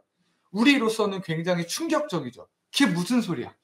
은행 계좌를 가지고 있는 건 아주 당연한 건데, 그럼 쟤네는 장사해서 매출 일으켜가지고 돈 어떻게 벌어? 쟤네는 직장 다녀가지고 월급 어떻게 받아? 네, 은행 없으면 일단 첫 번째 취직이 안 되고요. 네, 그런 사람들은 뭐 농사 지어야 합니다. 네, 농사 지어야 하는데 예를 들어 이런 상황인 거죠. 라틴 아메리카에 있는 한 농부가 이제 옥수수를 이만큼 재배를 하는 거예요. 옥수수를 이만큼을 재배를 했는데 이걸 가지고 시장에 가서 이제 팔았습니다. 시장에 가서 팔면 그 사람들은 현금을 받잖아요. 네, 거기에 이제 뭐 카카오페이나 뭐 계좌번호 이런 게 없으니까 현금을 받을 수밖에 없지 않겠습니까? 그래서 현금을 받아서 이 현금 보따리를 가득 들고 이제 집으로 걸어오겠죠. 집으로 돌아오다 보면 누구의 표적이 되냐면 이 강도, 도둑들의 표적이 됩니다. 그래서 이 금융 서비스를 이용하지 못하는 이러한 지역의 공통적인 특징이 뭐냐면 치안이 안 좋다라는 거예요. 네. 한국은 어때요? 여러분들 지갑, 식당에다가 지갑 테이블 위에 올려두고 화장실 다녀오셔도 아무도 여러분들 지갑에 손도 안 대죠. 왜 그러냐면 지갑 가져가봤자 쓸 수 있는 게 아무것도 없거든요. 근데 저 나라는 다르다는 거예요. 그래서 저 남미나 아프리카 지역에 있는 사람들이 친암호화폐를 주장할 수밖에 없습니다. 그래서 가장 대표적으로 최근에 이제 남미의 이제 아르헨티나 대통령이 친암호화폐를 주장을 했죠. 대선 주자가 친암호화폐를 주장을 하면서 대통령이 당선된 그런 사례도 있는데, 저 나라 사람들은 갖고 있는 그 경제 시스템 자체가 이미 상당히 많이 무너져 있는 상황이기 때문에 그것을 바꿀 수가 없어요. 하지만 바꿀 수 있는 유일한 대체제가 있다면 그들은 그냥 사용하기만 하면 되는 거거든요. 너무나도 심플한 내용이에요. 근데 그것을 사용하기에 아주 쉽고 아주 저렴하고 아주 편한 유일한 대체제가 이 비트코인이라는 겁니다. 자, 그러면 저 사람들이 금융 서비스, 즉 은행 계좌도 하나 없는데 스마트폰은 가지고 있냐? 네, 스마트폰은 전부 다 가지고 있습니다. 전 세계 스마트폰 보급률이 86%에 육박합니다. 80억 인구 중에 약 70억 명은 스마트폰을 다 가지고 있어요. 그리고 그 스마트폰을 가지고 전 세계 어딜 가도 위성 인터넷을 통해서 우리가 인터넷을 다 연결해서 사용을 할 수가 있습니다. 자, 이게 뭘 의미하냐? 인프라는 다 깔렸다는 거예요. 비트코인을 사용할 인프라는 다 깔렸어요. 숙제는 하나만 남았습니다. 뭐가 남았냐?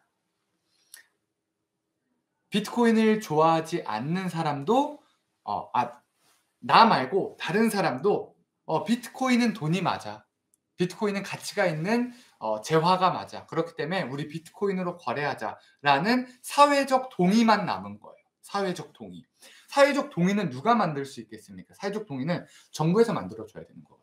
그래서 앞으로 남은 숙제는 이것밖에 없다. 사회적 동의. 비트코인이 돈이라는 걸 전 세계 대부분의 사람들이 돈이라고 인정하는 순간 전 세계 모든 사람들은 비트코인을 아주 자유롭게 돈처럼 그리고 자산처럼 자산으로 활용할 수 있게 된다라는 내용을 말씀드리면서 다음 특성을 이용해 말씀드리도록 하겠습니다. 그 다음은 이제 비트코인이 굉장히 빠르다라는 걸 여러분들한테 좀 말씀드리고 싶었어요.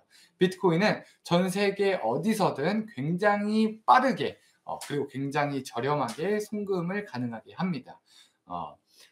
서울에서 서울로 돈을 보내는데 지금 한국에서는 몇 초면 보냅니다.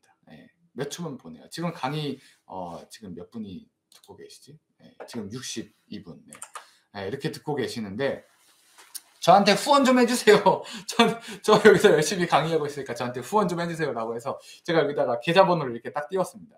계좌번호를 딱 띄우면 여러분들이 저한테 돈을 보내주시는 시간이 사실 몇 초 안에 다 끝날 겁니다. 그 모든 과정이. 하지만 한국에서 미국으로 돈을 보낼 때는 그렇게 간단한 일이 아닙니다. 더 나아가서 한국에서 아프리카로 돈을 보내는 건 더더욱 어려운 일이겠죠. 하지만 비트코인은 단 10분 만에 이것을 해결할 수 있습니다.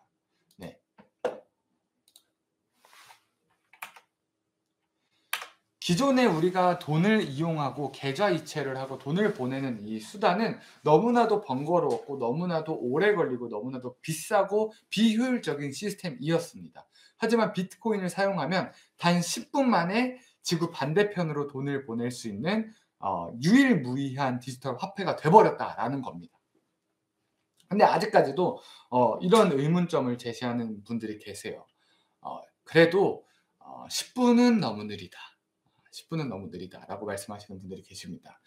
야, 돈이라는 게 뭐냐? 거래의 매개가 돼야 된다. 즉, 커피 사 먹을 때 내가 돈 주고 커피 바로 가지고 올 수 있어야 되고, 내가 이렇게 유튜브 강의 볼 때 저기 최광일이라는 저 사람한테 내가 돈 보내주고 싶으면 바로바로 보낼 수 있어야 되는데 그 앞에서 10분 동안 기다리는 건 너무 늦지 않냐? 이건 돈으로서의 역할을 할 수 없다라고들 이제 말씀하셨어요. 옛날에는 그 말씀도 맞는 이야기였습니다만 지금은 달라요. 지금은 이 라이트닝 네트워크라고 하는 이 기술의 발전이 비트코인 네트워크에 도입이 되면서 여러분들이 사용하고 계시는 수많은 비자 혹은 마스터카드보다 훨씬 더 많은 양의 거래를 빠르게 처리할 수 있게 되었습니다. 그래서 지금 보고 계신 이 화면은 2022년도에 미국 LA에 거주하고 계시는 그 비트슈아라고 하는 그 유튜버 분께서 비트코인을 가지고 햄버거 사 먹는 동영상입니다.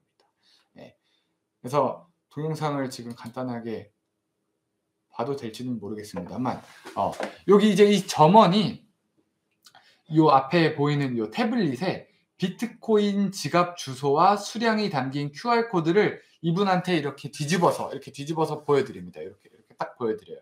그러면 이분이 핸드폰에 있는 비트코인 지갑을 꺼내 가지고 스캔을 하고 컨펌 확인을 누르는 즉시 비트코인이 이 햄버거 가게로 넘어가게 됩니다. 아주 돈처럼 빠르게 사용할 수 있다는 거예요. 여러분들 이게 만약에 전 세계적으로 사용할 수 있게 된다면요. 지금 우리가 사용하고 있는 많은 시스템들이 필요가 없어지는 거라고 저는 생각을 해요. 우리 얼마 전에 발리를 갔다 왔는데요. 발리의 그 화폐가 뭐였는지 저는 아직도 기억이 잘 안 나요. 뭐였지? IDR이라고 썼는데 우리가 환전을 할 때 항상 고민을 하는 게 이런 거예요. 얼마를 해야 되지? 환전을? 왜냐하면 그 나라 돈으로 환전을 했다가 다시 한국 돈으로 환전을 할 때 손해를 너무 많이 봐야 되거든요. 그래서 이 환전을 할 때마다 굉장히 조금 어려움이 생기는데, 만약에 전 세계적으로 이 비트코인으로 결제를 받는 사람들이 늘어나게 된다면 우리는 해외 갈 때 이 환전에 대한 스트레스가 아예 없어지게 됩니다. 그냥 비트코인만 여러분들 지갑에 갖고 가시면 어디든지 가셔가지고 햄버거 사 드시고 식사하시고 커피 사 드시고 술 한잔 하시고 심지어 호텔 숙박 항공권 이런 것들도 다 비트코인으로 결제할 수 있는 그런 시대가 충분히 가능하고 기술적 인프라는 이미 다 갖춰졌다 라는 걸 여러분들한테 좀 말씀드리고 싶었어요. 네. 그렇습니다. 그래서 이 네 가지 특성, 비트코인이 가지고 있는 이 네 가지 특성만을 놓고 봤을 때 과연 미래에 비트코인의 수요가 늘어날 것인가 아닌가를 판단하기에 충분하지 않나 싶습니다. 첫 번째, 비트코인의 공급량은 유한하다.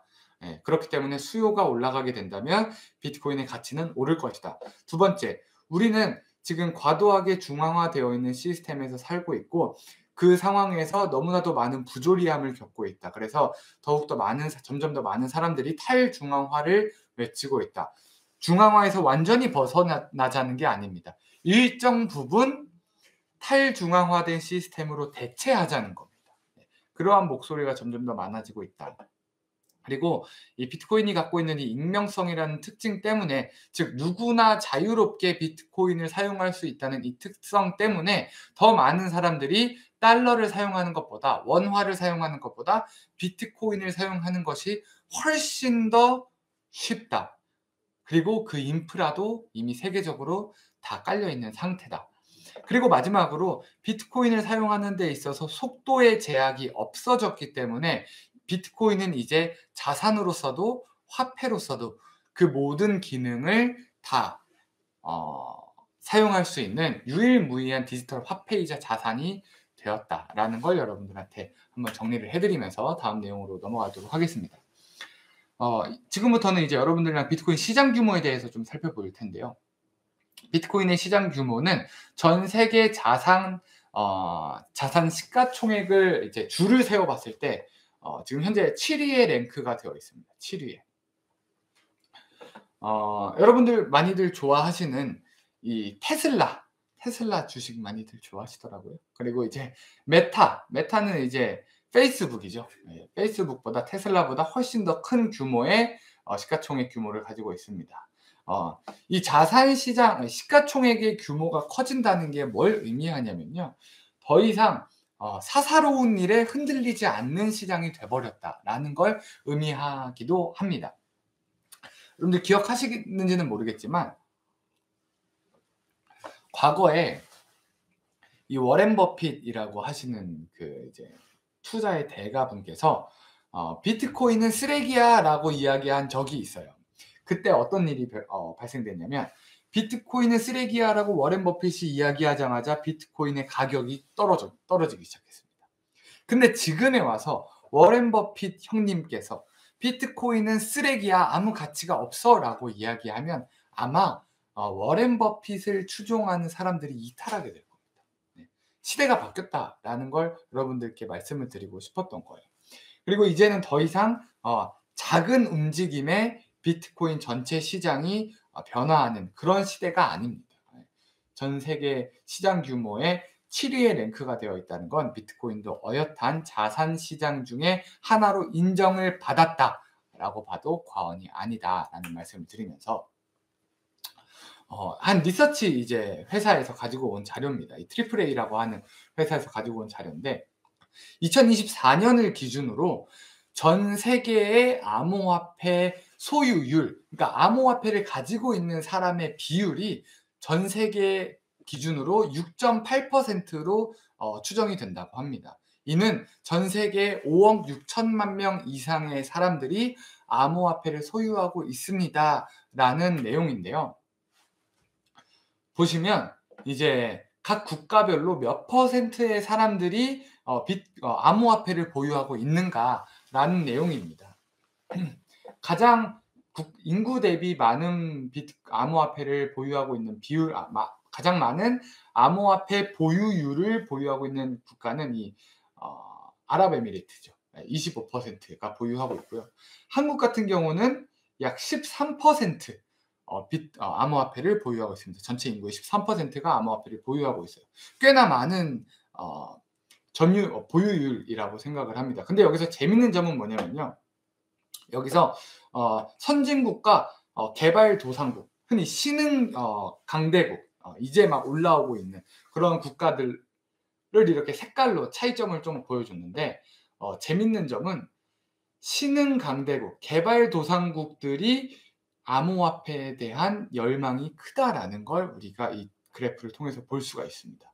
네, 요 연두 색깔 색상이 이제 개발도상국이거든요. 이들이 왜 암호화폐 보유를 이렇게 많이 하고 싶어 하는가? 아주 간단하죠. 지금 우리가 쓰고 있는 돈이 별로 마음에 들지 않기 때문이지 않나 라고 생각을 합니다. 그래서 이 니즈는 폭발적으로 지금 늘어나고 있는 상황입니다만 대중적이진 않아요. 무슨 의미냐? 기회라는 거죠. 기회. 지금이 기회라는 겁니다. 그래서 제가 이제 강의를 막 여러 번 하거나 혹은 이제 비트코인에 대해서 사람들이랑 막 이야기를 하다 보면 이런 질문들을 많이 하세요. 야, 이 젊은 양반이 아직도 뭘 모르네. 그래도 미국이 가만히 있을 것 같아? 이렇게 저한테 이렇게 딱 물어보십니다. 아니면 야, 중국이 맨날 그렇게 채굴 규제하고 금지하고 하는데 걔네가 가만 냅두겠냐? 근데 실제로 가만 냅뒀습니다. 이거 제가 이제 자료를 가지고 온 건데 전 세계의 암호화폐 보유, 공식적으로 국가가 보유한 암호화폐 수량입니다. 미국이 20만 7천 개로 1등이고요. 중국이 19만 4천 개로 2등입니다. 결국 또 중국이랑 미국, 또 미국이랑 중국이, 또 두 강대국이 이 암호화폐 시장 안에서도 특히 비트코인을 가지고도 또 둘이 다 해먹고 있습니다. 지금. 네, 미리. 근데 하지만 우리가 과거에 수년 동안 봐왔던 그 기사나 이런 것들을 다시 한번 되짚어서 생각을 해보시면 좋을 것 같아요. 그 수년 동안, 과거에 수년 동안 나왔던 많은 그 기사들이 긍정적인 뉘앙스가 많았는지 부정적인 뉘앙스가 많았는지 여러분들 다시 한번 생각을 해보십시오. 아마 부정적인 뉘앙스가 더 많았을 겁니다. 네, 부정적인 뉘앙스로 사람들한테 인지를 시키고 뒤에서는 이 비트코인에 대한 가능성을 보고 이렇게 시장을 준비해 왔던 게 결국은 현실이죠. 네, 결국은 그렇게 됐습니다. 그래서 보시면 이 자료는 이제 각 카테고리별로 비트코인이 어떻게 사용이 되고 있는가에 대한 자료인데 지금 보시면 ETF 2024년 1월 달에 비트코인 현물 ETF가 미국에서 승인이 됐습니다. 그래서 현물 ETF 시장에서 운용되고 있는 비트코인의 총 수량이 132만 7,482개의 비트코인입니다. 전체 물량의 6.3%죠. 이걸 제가 그저께 캡처한 자료인데요. 사실 작년 6월 달에 캡처했을 때도 약 100만 개의 비트코인을 현물 ETF 시장에서 사용하고 있었습니다. 현물 ETF가 승인이 된다는 건 어떤 의미냐면 금융권이 자유롭게 비트코인을 보유할 수 있게 된 시장이 열렸다라는 의미거든요. 이게 시사하는 바가 어마어마하게 큽니다. 여러분들 마이클 세일러 같이 이제 이 암호화폐 시장에 영향력 있는 사람들이 인터뷰한 내용들을 보면요. 하나같이 이런 소리를 해요. 우리가 비트코인을 보유하는 목적은 무기한 홀딩입니다. 라고 이야기를 합니다. 무기한 홀딩. 네. 대부분의 사람들이 이 비트코인을 보유하는 목적은 무기한 홀딩이 아니라 저점 매수, 고점 매도거든요. 그러니까 조금 쌀 때 비트코인을 모아놨다가 조금 비쌀 때 비트코인을 다시 판매하는 걸 목표로 두고 이제 비트코인을 매집을 합니다. 하지만 저 금융권이라든지 아니면 큰 투자 운용사, 큰 규모의 기업들이 비트코인을 매집하는 목적은 무기한 홀딩입니다. 왜 그러냐면 저 사람들이 바라보고 있는 건 단순히 우리가 비트코인을 8만 달러에 사가지고 10만 달러에 팔아서 2만 달러의 수익을 얻을 수 있게 됐어가 목적이 아니라 ETF를 통한 파생상품을 만들면서 시장에 돌아다니고 있는 수많은 돈을 이 비트코인이라는 것을 가지고 이 시장으로 끌어당기기 위함입니다. 그렇기 때문에 반드시 저 사람들은 비트코인을 보유하고 있어야 돼요. 비트코인을 보유하고 있어야 현물 ETF와 같은 다양한 파생상품을 만들 수 있기 때문이죠. 그렇기 때문에 저 사람들은 비트코인을 안 팔 겁니다. 무제한 홀딩이에요. 그렇기 때문에 우리 입장에서, 대중들의 입장에서, 서민의 입장에서 우리는 132만 7,482개의 비트코인을 금융권한테 뺏긴 거나 다름이 없습니다. 저거 다시 못 찾아옵니다. 여러분들 비트코인을 그런 관점으로 접근을 하셔야 됩니다.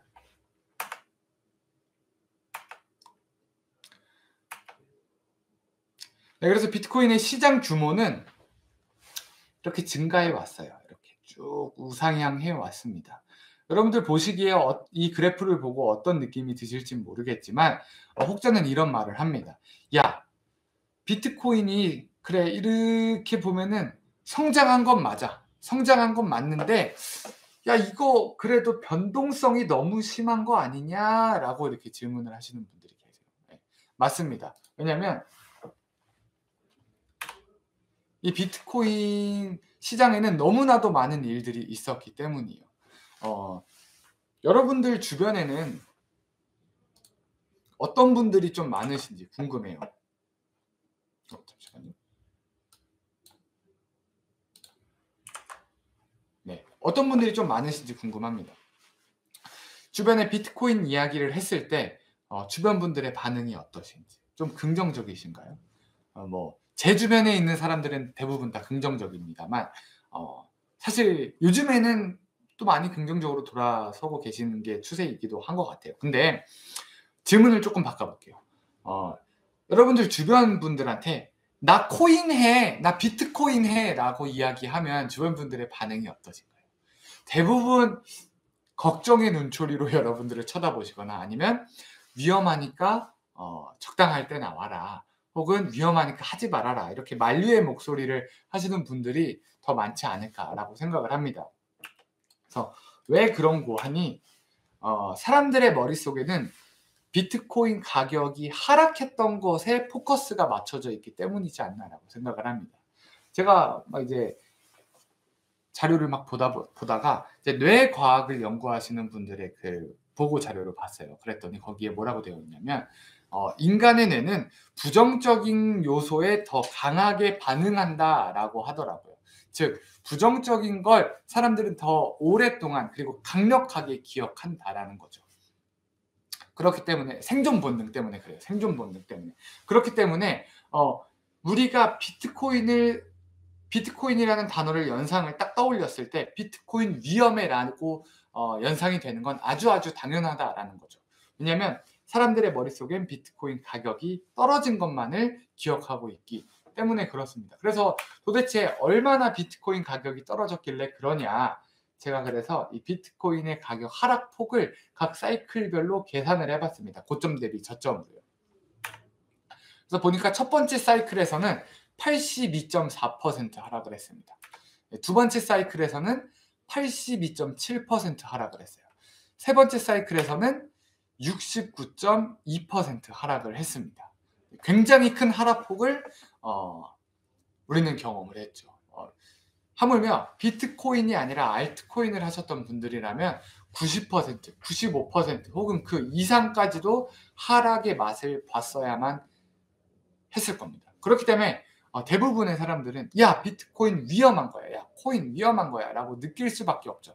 하지만 여기서 일을 하고 계시는 수많은 분들, 그리고 이 자리를 아주 오랫동안 지키고 계시는 박한일 대표님이나 아니면 저와 같은 이런 사람들이 왜 계속해서 비트코인을 좋아하고 비트코인을 모으셔야 됩니다라고 주장을 하냐면요, 비트코인 가격의 상승 추세를 우리는 알고 있기 때문입니다. 이 상승 추세 한번 볼게요. 각 사이클별로 이것도 똑같이 저점 대비 고점을 계산을 해봤습니다. 그랬더니 첫 번째 사이클에서는 15,600% 상승을 했고, 두 번째 사이클에서는 11,000% 상승을 했습니다. 세 번째 사이클에서는 2,177% 상승을 하는 기염을 토했습니다. 자, 여러분 60% 하락하고 80% 하락하면 어떻습니까? 상승장에서 수천 퍼센트, 수만 퍼센트씩 상승하는 장이 바로 이 비트코인 시장이기 때문에 저희는 이것을 기회라고 이야기를 하는 겁니다. 그래서 한국 사람들한테 백날 이렇게 얘기를 하니까 공감을 안 해주시는 거예요. 공감을 안 해주시고 더 나아가서 제가 이제 암호화폐 시장에 있으면서 굉장히 다양한 경험들을 했습니다. 클라우드 마이닝도 해 보고 그리고 유튜브도 한 2 년을 해 봤어요. 그리고 유튜브를 하다 보니까 이 콘텐츠를 만들어야 되지 않습니까? 그래서 콘텐츠를 만들다가 이 각종 한국에서 일어나는 블록체인 컨퍼런스에 방문을 했습니다. 근데 그런데 갈 때마다 제가 드는 생각이 뭐냐면 야 너무너무 이 사업을 진행하시는 분들조차도 이 시장을 너무 잘 모르고 계시는 게 아닌가라는 생각이 들었어요. 쉽게 말해서 현타가 온 거죠. 개인적으로 현타가 온 거예요. 이 현타가 왜 왔냐면 한 예로 제가 이제 어떤 부스에 가가지고 이야기를 하는데 그 대표님이 NFT를 이렇게 만들어서 파시는 분이셨어요. 그분이 우리는 이제 어떤 분들의 사진을 찍어가지고 팬덤을 이용해서 이 NFT를 만들어서 판매를 합니다라고 하시길래 제가 그분한테 여쭤봤어요. 혹시 대표님 그러면 대표님께서 만드시는 그 NFT를 어디서 거래할 수 있나요? 라고 제가 여쭤봤어요. 뭐 아주 일반적인 질문이니까. 그랬더니 그 대표님께서 저희 플랫폼에서 거래를 할 수 있어요 라고 말씀을 하시더라고요. 아주 당연한 거죠. 그래서 제가 혹시 오픈시에서도 살 수 있나요? 라고 물어봤습니다. 오픈시는 전 세계적으로 아주 유명한 NFC 공식 거래소예요. 그래서 오픈시에서 거래할 수 있습니까? 라고 여쭤봤더니 그 대표님이 오픈시가 뭐예요? 라고 저한테 말씀하시더라고요. 그러니까 그분은 시장이 전반적으로 어떻게 흘러가는지에 대한 파악은 하지 않은 채 지금 당장 돈을 벌 수 있는 궁리만 하고 있는 게 아닌가라는 느낌이 굉장히 강하게 들었습니다. 그래서 한국이라는 시장 자체가 좀 이런 분위기구나라는 거를 느끼면서 조금 이제 현타를 느끼고 있을 때쯤 우연한 계기로 이제 이 비트코인 컨퍼런스를 제가 참석을 하게 됐어요. 매년 2019년도부터 열리던 컨퍼런스인데 전 세계 비트코이너들이 모이는 컨퍼런스예요. 그래서 주관을 누가 하냐면 이 비트코인 재단에서 공식적으로 주관을 하는 컨퍼런스입니다. 그래서 2022년도 미국 마이애미에서 열렸던 비트코인 컨퍼런스를 제가 다녀왔는데 여기서 아주 놀라운 경험을 했어요. 그 경험을 여러분들이랑 좀 공유를 하고 싶어서 일단 첫 번째로 그곳에 이제 굉장히 유명한 연사들이 옵니다. 제가 오늘 여러 번 언급했던 뭐 마이클 셀러라든지 아니면 뭐 캐시 우드라든지 뭐 이런 사람들이 와가지고 뭐 비트코인이 이렇게 될 겁니다. 비트코인 저렇게 될 겁니다. 뭐 이런 얘기들을 하시기도 하고 그리고 비트코인 시장의 각 산업에 서 종사하시는 분들이 오셔서 우리는 이런 서비스를 하고 있으니까 많이 좀 찾아주세요. 막 이렇게 홍보하는 그런 전시회장도 같이 마련이 되어 있습니다. 전시회 부스들도 같이 마련이 되어 있다 보니까 다양한 경험들을 할 수 있었던 거죠. 그래서 제가 거기서 부스들을 막 밥을 먹다가 이제 부스들을 막 돌아다니다가 배가 고파서 이제 소파에 앉아서 밥을 먹고 있었어요. 햄버거를 이렇게 먹고 있었는데 옆에 계신 할아버지께서 사례가 들리셨나 봐요. 이렇게 드시다가 막 기침을 하시길래 이렇게 두들겨 드렸어요. 그랬더니 그분이 고맙다고 그러시면서 이제 막 저랑 이야기를 하시는 거예요. 저희 팀이랑 이제 막 같이 이야기를 하시면서 뭐 어디서 왔냐, 한국에서 왔냐, 뭐 너 비트코인에 대해서 어떻게 생각하냐? 나는 비트코인에 대해서 굉장히 좀 긍정적으로 생각을 하는데 동양 사람들은 어떻게 생각하는지 좀 궁금하다. 뭐 이렇게 자유롭게 좀 질문을 나눴는데 알고 보니까 그분이 이제 굉장히 큰 규모의 투자 회사의 체어맨이셨어요. 회장이셨어요. 그리고 또 다른 곳에서 만난 분이 이제 저한테 말을 거셨어요. 한국말을 쓰고 있으니까. 너 한국에 있냐? 본인이 쿠팡 인베스트먼트에 굉장히 깊게 관여한 사람이라서 나 한국에 대해서 되게 잘 안다. 그래서 너가 한국말 하길래 내가 막 이야기를 걸었다. 막 이렇게 해서 얘기를 나누기도 했는데 뭘 말씀드리고 싶었던 거냐면 비트코인 컨퍼런스 이게 미국의 서구권의 문화이기도 하지만 비트코인 문화를 이루고 있는 이 사람들은 계급이 없다라는 거를 조금 느꼈습니다. 높고 낮음이 없고 각자 동일선상에서 비트코인을 바라보고 그것을 판단하는 것이 개인적으로는 굉장히 좋았습니다. 이게 비트코인이 추구하는 탈중앙화와도 굉장히 좀 비슷한 맥락을 취하고 있는 것이 아닌가라는 생각도 들기도 하면서 근데 2022년 마이애미 컨퍼런스에 갔을 때 딱 알 수 있었던 건 하나였어요. 지금 비트코인 산업 시장에 가장 대표적인 카테고리가 비트코인 페이먼트구나라는 걸 알 수 있었습니다. 왜냐하면 저 당시에 라이트닝 네트워크가 개발이 되고 상용화가 막 되기 시작하면서 전시회 부스에 대부분의 회사들이 이 비트코인 결제 시스템을 홍보하고 있었기 때문이죠. 그래서 몸으로 느낄 수 있었습니다. 야, 이거 여기 오면은 이걸 내가 몸으로 체감을 할 수 있구나라는 걸 느낄 수 있어서 제가 작년이죠. 2024년 미국 내슈빌에서 열렸던 비트코인 컨퍼런스에 제가 이제 또 참여를 하게 됐습니다. 제가 뭐 연사로 가거나 뭐 홍보를 하러 간 건 아니고 그냥 이제 참석하러 간 건데요. 티켓을 끊고 나서 얼마 안 있다가 이제 이런 좋은 소식이 들렸어요. 도널드 트럼프, 지금 현재 미국 대통령이시죠. 이분이 비트코인 컨퍼런스에 연사로 참석을 하신다라는 소식을 들었습니다. 그래서 실제로 연설을 듣게 되는 그런 경험을 하게 됐습니다. 이때 이제 도널드 트럼프, 이 미국 대통령이 그 당시엔 대통령이 아니었죠. 트럼프 아저씨가 뭐라 그랬냐면, 이 비트코인이라는 이 시장 자체가 세계 정상급 자산인 이 금보다 시가총액이 커질 것입니다. 그렇기 때문에 이걸 우리 미국이 선점해야 된다라고 이야기를 하면서 미국은 지금 지구의 암호화폐 수도이자 비트코인 초강대국이 될 것이다 라고 이야기를 했습니다. 그러면서 이제 미국의 전략적 비축 자산을 이제 비트코인으로 축적을 할 것이다 라고 이야기도 하고, 현재 미국 SEC 의장인 게리 겐슬러를 내가 대통령이 되는 첫날 해임할 거다라는 이야기도 하고, 뭐 여러 가지 이야기를 했는데, 전반적으로 내가 미국 대통령이 되면 우리 미국은 친 비트코인 정책을 펼 거고, 우리 미국이라는 나라에서 비트코인을 가장 강력하게 어필을 할 거야 라는 연설을 하고 내려갔어요. 그래서 사람들 뭐 기립박수 치고 난리가 났었죠. 그래서 지금 보고 계시는 이 사진이 이제 거기 현장에서 찍어온 사진인데, 요 네 번째, 제가 이제 셀카를 이렇게 찍고 있는 요 사진이 이제 트럼프 아저씨랑 같이 찍은 사진입니다. 트럼프는 여기 이렇게 하얗게 빛나고 있죠. 너무 눈이 부셔서 하얗게 빛나고 있고, 여기 이제 이렇게 연설을 하고 있는 모습입니다.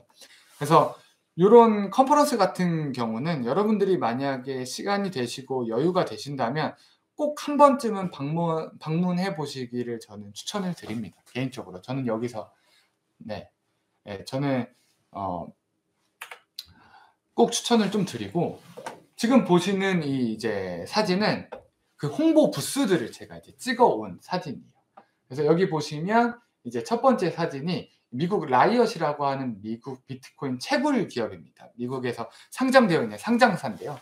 얘네가 우리는 비트코인을 이렇게 채굴하고 있어요 라는 걸 이제 모형으로 이렇게 보여주고 있고, 그리고 두 번째 사진은 이제 한 채굴 회사가 채굴하는데 냉각 기술이 굉장히 중요하잖아요. 그렇기 때문에 우리는 냉각 기술을 이런 식으로 솔루션을 제공합니다 라는 걸 이제 보여주고 있는 사진이에요.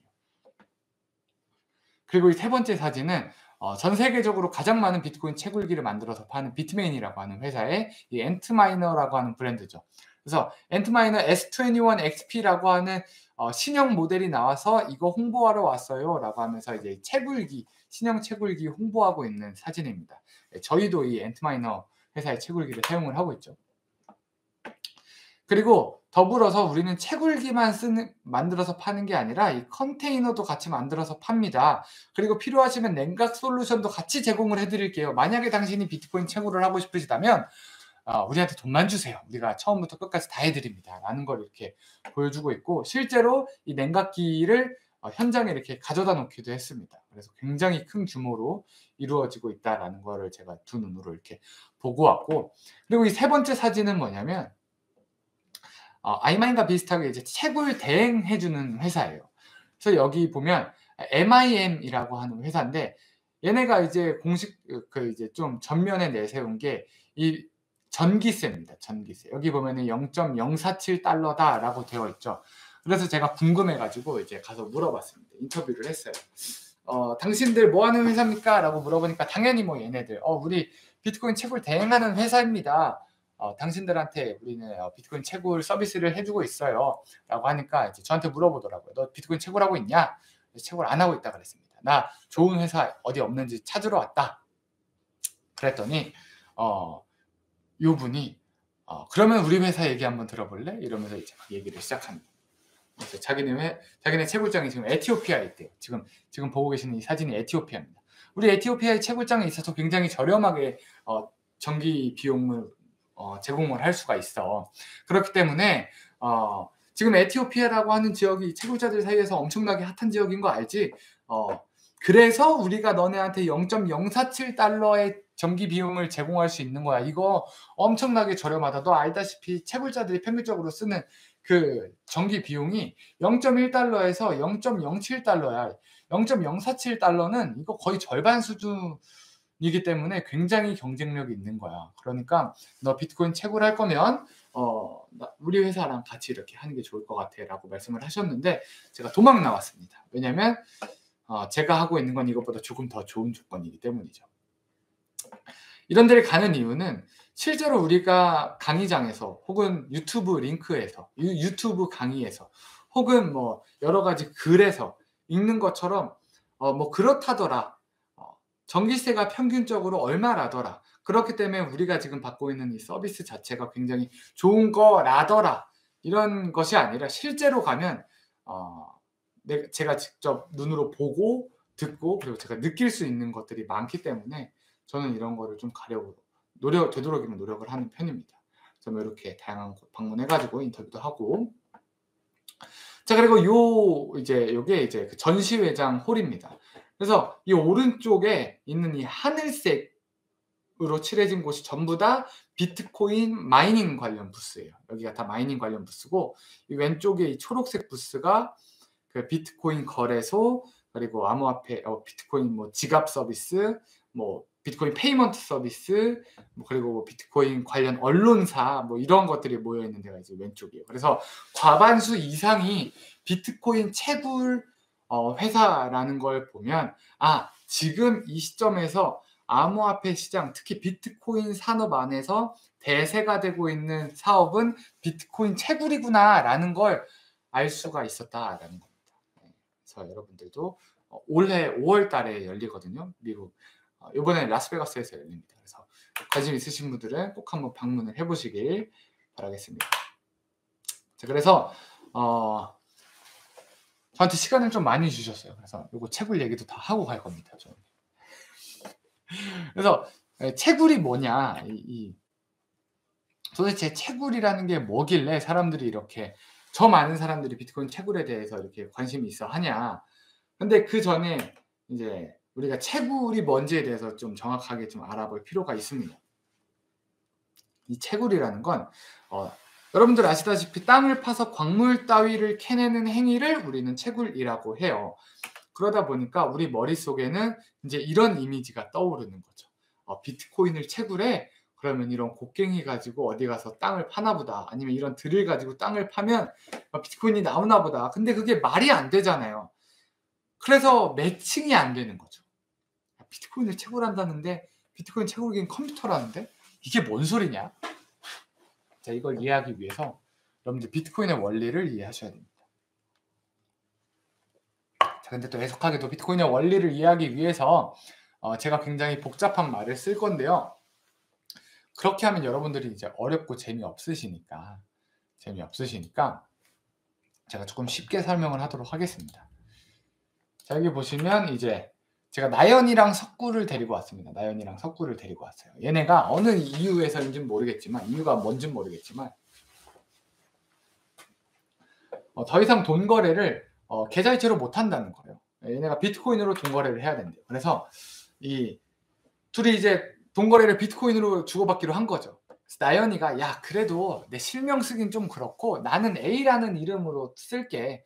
석구 너는 뭘로 할래? 했더니 석구가 자기는 B로 하겠대요. 그래서 나연이는 A라는 이름으로, 석구는 B라는 이름으로 비트코인을 주고받기로 서로 약속을 합니다. 그래서 서로 비트코인을 주고받아요. 이렇게 비트코인을 주고받게 되면 거래가 생겼죠. 거래가 생기고 나면 반드시 따라와야 되는 게 이 거래 기록입니다. 그래서 거래 기록을 저 나연이랑 석구가 서로 못 믿는 거예요. 서로 못 믿어서 저한테 부탁을 했습니다. 야, 광일아, 너가 우리 거래 기록 좀 대신 좀 적어줘라 라고 해서 제가 오케이 했어요. 내가 너네 거래 기록 적어줄게. 대신 왜냐면 우리 집에 아주 좋은 이런 마법의 노트가 있거든. 그래서 제가 이 나연이랑 석구 그리고 다른 사람들의 비트코인 거래 기록을 제 노트에다가 적어주기로 했습니다. 이게 왜 마법의 노트냐면 이 노트는 제가 한 줄을 쓰던 아니면 이 페이지를 전부 꽉 채우던 그것에 상관하지 않고 10분이 지나면 자동으로 다음 페이지로 넘어갑니다. 10분이 지나면 자동으로 다음 페이지로 넘어가요. 그래서 제가 이걸 마법의 노트다라고 부르게 됐는데 나연이가 석구한테 1비트코인을 줬다라는 걸 저는 나연이가 석구한테 보냈음이 아니라 얘네가 약속한 대로 A가 B한테 1비트코인을 보냈다라고 제가 이렇게 적었어요. 맞죠?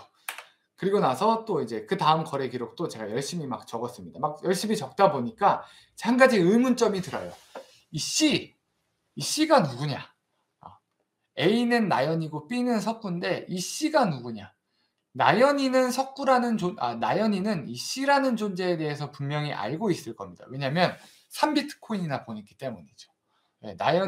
그래서 A는 C가 누군지 알고 있지만 이 거래에 가담하고 있지 않은 제3자가 봤을 때는 C가 누군지 모른다.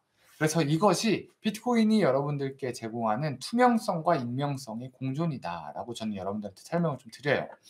그러면서 이 돈의 흐름은 투명하게 우리가 다 볼 수 있지만 돈의 주인이 누구인지는 우리가 알 수가 없다. 그래서 제가 열심히 막 적다 보니까 어느덧 10분이 지났습니다. 10분이 지나니까 자동으로 이렇게 다음 페이지로 넘어가게 되는 거예요. 자동으로 다음 페이지로 넘어가서 제가 또 열심히 적었습니다. 자, 이 1페이지와 2페이지는 서로 이제 시간의 흐름에 따라서 작성한 것이기 때문에 저는 이 시간의 연속성을 가지고 있다라고 이렇게 표현을 하도록 하겠습니다. 자, 그래서 비트코인에 제가 이제 장부를 열심히 막 적다 보니까 거래 기록을 막 열심히 적다 보니까 제 노트 뭉치가 이만큼이나 된 겁니다. 이만큼이 쌓인 거예요. 근데 이걸 나 혼자 갖고 있자니 너무 불안한 거죠. 왜냐면 저희 집에 뭐 사촌 동생이나 뭐 이런 애들이 많이 오는데 걔네들이 막 낙서하거나 아니면은 뭐 사촌 오빠 그 집에서 낙서하면 눈치 보이니까 지네 집에 가져가겠다고 몰래 훔쳐가거나 뭐 이런 식으로 이제 훼손과 분실에 대한 걱정을 제가 이제 하기 시작합니다. 그래서 제가 묘안을 떠올린 게 뭐냐면 이거를 나 혼자 갖고 있는 게 아니라 다른 사람들한테 다 이렇게 나눠주자. 복사해서 똑같은 복사본을 다 복사해서 나눠주는 겁니다. 그렇게 되면 장점이 뭐냐면 만약에 이제 제가 만약에 갖고 있는 노트 뭉치가 없어지더라도 괜찮은 거예요. 왜냐하면 나머지 사람들이 똑같은 이 노트 뭉치를 다 가지고 있기 때문이죠. 이렇게 다 가지고 있기 때문에 오히려 이게 더 안전하겠다라고 제가 판단을 한 겁니다.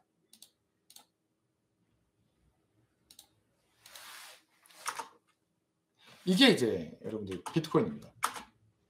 그래서 이 블록은 방금 우리가 같이 보셨던 이 마법의 노트 한 페이지를 의미해요. 그래서 이 블록 안에는 수많은 거래 기록이 담겨 있겠죠. 그래서 이 노트들이 마치 체인처럼 연결이 되어 있다라고 해서 이걸 블록체인이라고 부르는 거고 이 블록을 보관하는 방식이 기존과는 굉장히 많이 큰 차이가 있는 겁니다.